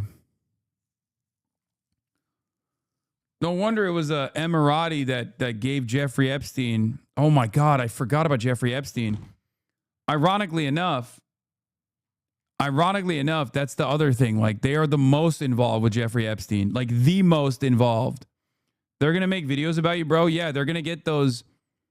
They're gonna get those like English speaking, like perfect English speaking Instagram influencers to be like, the UAE actually despises extremism in the region. We're not like the rest of those disgusting Arabs. We're actually a different kind of Arab. Have you guys seen those videos where they do like they do these like insane Orientalist videos about their own people? It's fucking terrible.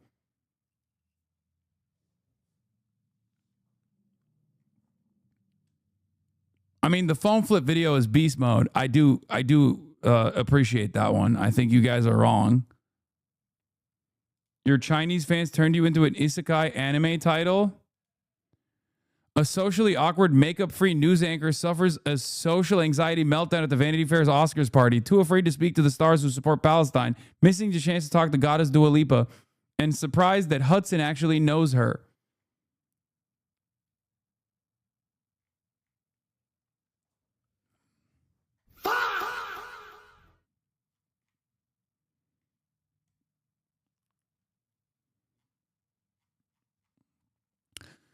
I was always stunned by the lunacy of the Abraham Accords from an Emirati perspective. The UAE's conflict with Iran is far more resolvable than Israel's conflict with Iran. By joining the Abraham Accords and explicitly becoming a member of Israel's anti-Iran bloc, the UAE essentially attached itself to Israel's conflict with Iran, even though Israel is 1,000 miles from Iran, while the UAE is only 50 miles from Iran's shores. The UAE made itself a frontline state in Israel's fight with Iran.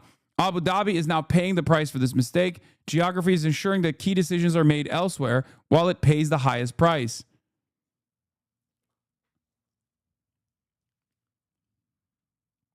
Here's an example of those influencers. Yes, the UAE has been paying me and influencers to talk good about Dubai, Abu Dhabi, and all of the Emirates. Let me tell you how much they have paid me. They paid me with things that money cannot be brought to the table. They paid me with safety, security, love, acceptance, growth. I wouldn't have become who I am if I was in a different country. So this propaganda in the West and whatever it is, and the jealousy, because they don't understand how come all of the influencers got together, picked up their phone and showed you the truth, showed you the safety. And if you want to know the safety, like now, I'm more sure of the safety. The first video, bro, they all got Dubai face, by the way. It's crazy. They all got Dubai face. It's just like lip filler, Botox galore. Oh my God. I don't even want to fucking finish this goddamn TikTok.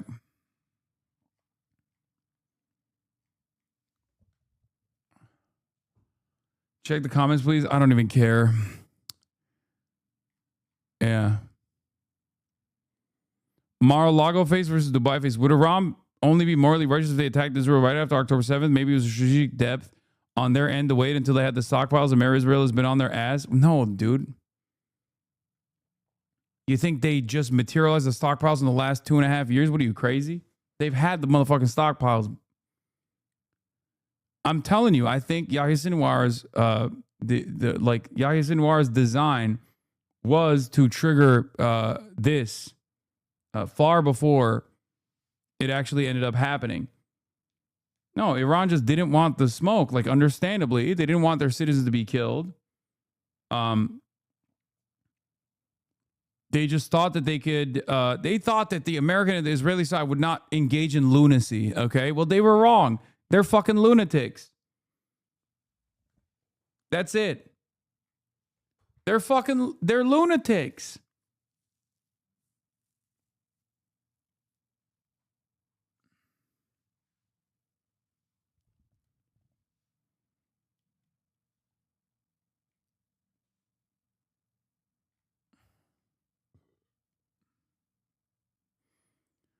Surely Sinwar would have spoken with Iran? No, fuck no. This was literally, this was not done in coordination with Iran. October 7 famously was not done in coordination with Iran. It was the last time that America, Israel, and Iran agreed on anything. All parties came out and said Iran had no knowledge prior.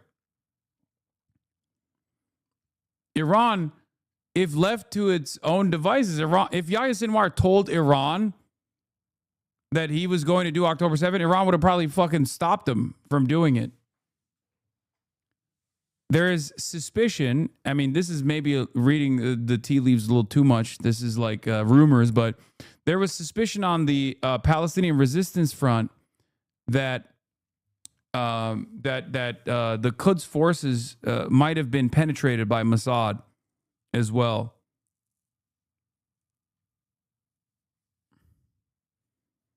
Like that the IRGC leadership structure might have been penetrated at its highest levels by Mossad. Why would Iran stop Sinwar? What are you talking about? Look at what happened to the Iranian resistance forces in the region. Dude, Iran, one of the major criticisms internally in Iran against the IRGC, aside from like the domestic repression, is that from regular Iranian society's standpoint, they think like, you know, you're spending all this fucking money feeding Hezbollah and feeding IRGC forces and feeding like the resistance front, right? Which is true. They spend a fuck ton of money, both shipping them arms, shipping them missiles, setting up a supply chain between Lebanon and Iran by way of Syria, sending Hezbollah to Syria to make sure that that supply chain is uninhibited or not disrupted. Sorry. The argument from Iranian society is like, we're suffering as a consequence of these sanctions, certainly, but like we're suffering and you're fucking spending all the money in the parallel economy that you've designed on, you know, fighting foreign wars. What the fuck are you doing? That's not cheap at all. And all of that is, I mean, it's been severely reduced. And it was severely reduced directly as a consequence of Iran's strategic restraint. The idea, the naivete that like America and Israel wouldn't try this.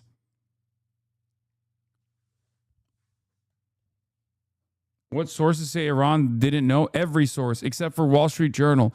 Wall Street Journal was the first American news outlet that said Iran had working knowledge of October 7.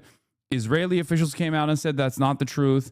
American officials came out and said that's not the truth. And the Iranian officials came out and said that's not the truth.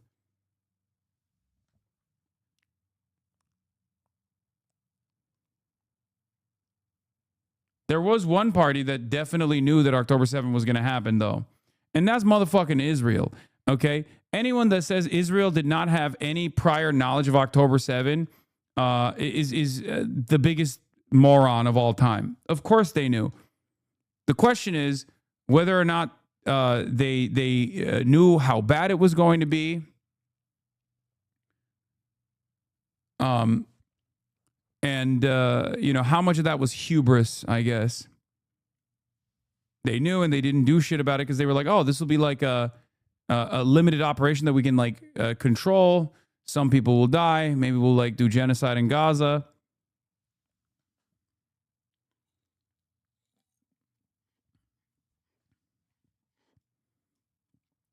I shook you.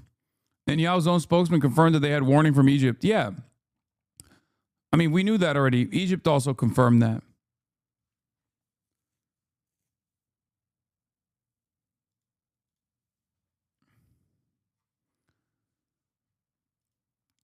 According to the Financial Times, citing officials briefed on the matter, Russia is prepared to send phased shipments of drones, medicine, and food to its embattled ally, Iran. The deliveries began in early March and were in the process of being completed.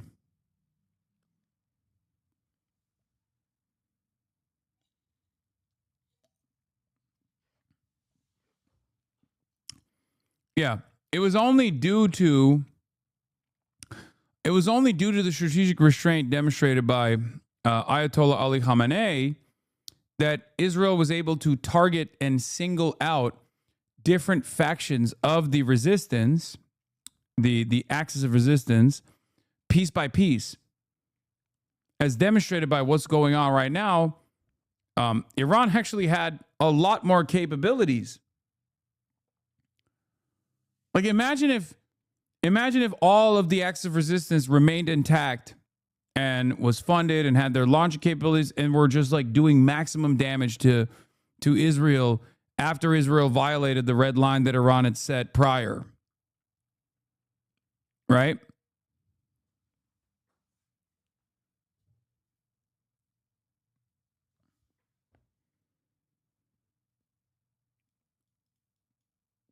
In that equation, Hassan Nasrallah remains alive. Syria is not controlled by HTS.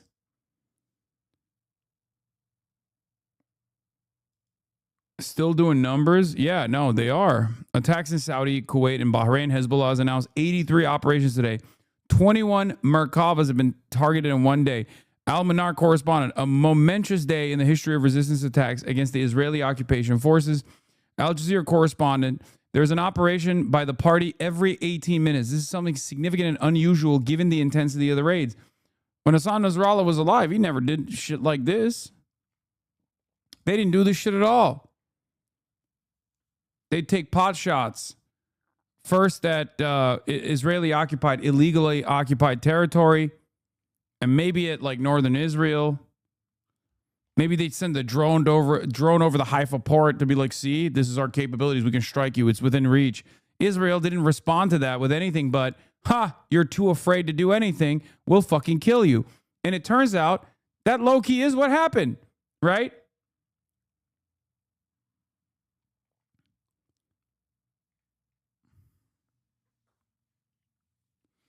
America would have attacked Iran in that situation. So the fuck what? America is currently attacking Iran. Hello? It seems it was an inevitability because we're in it right now.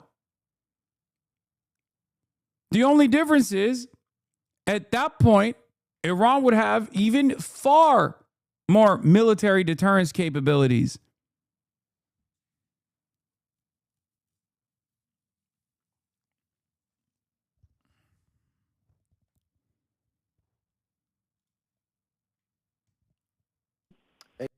What is this?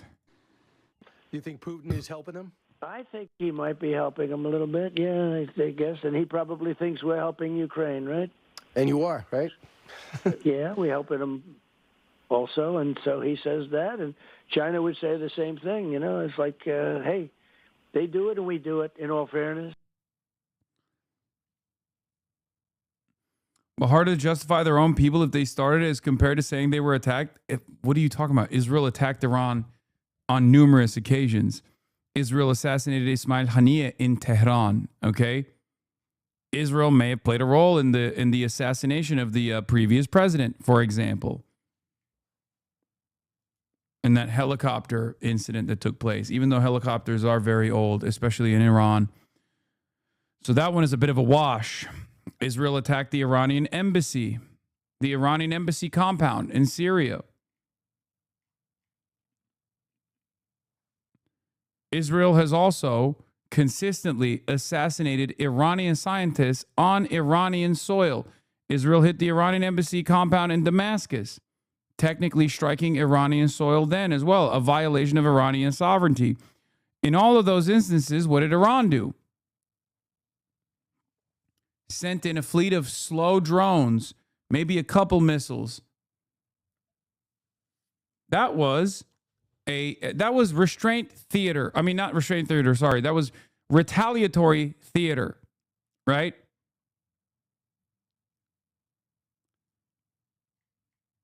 That's what it was. It wasn't real. It wasn't to actually set up restraint because, set up restraint. It wasn't to set up significant military deterrence. Now they're doing it.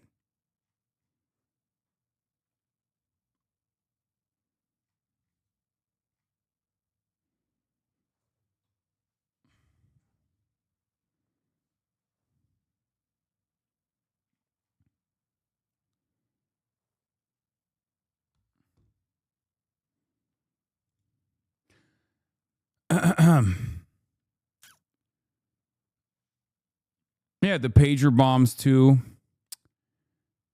Anyway, let's continue. Like trying to go out for a drink in general these days ends up in a bomb shelter. What's going on in Israel is a lot of confusion. I have to tell you, my impression is that the Israeli authorities know as much about these talks as you and I do, which is saying quite something given how close the military alliance continues to be between the United States and Israel.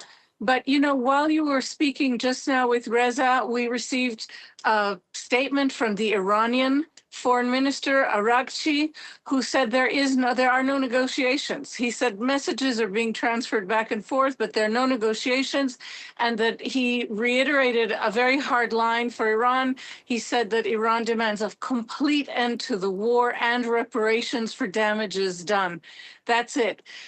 In Israel, the government appears to be just listening and waiting for these messages, and in particular for Donald Trump, so that today we have heard at the same time that the U.S. is significantly upping its military presence in the region, not in a formation to defend Israel that has been quite roughly hit, but in a formation that could indicate even the deployment of ground troops in Iran.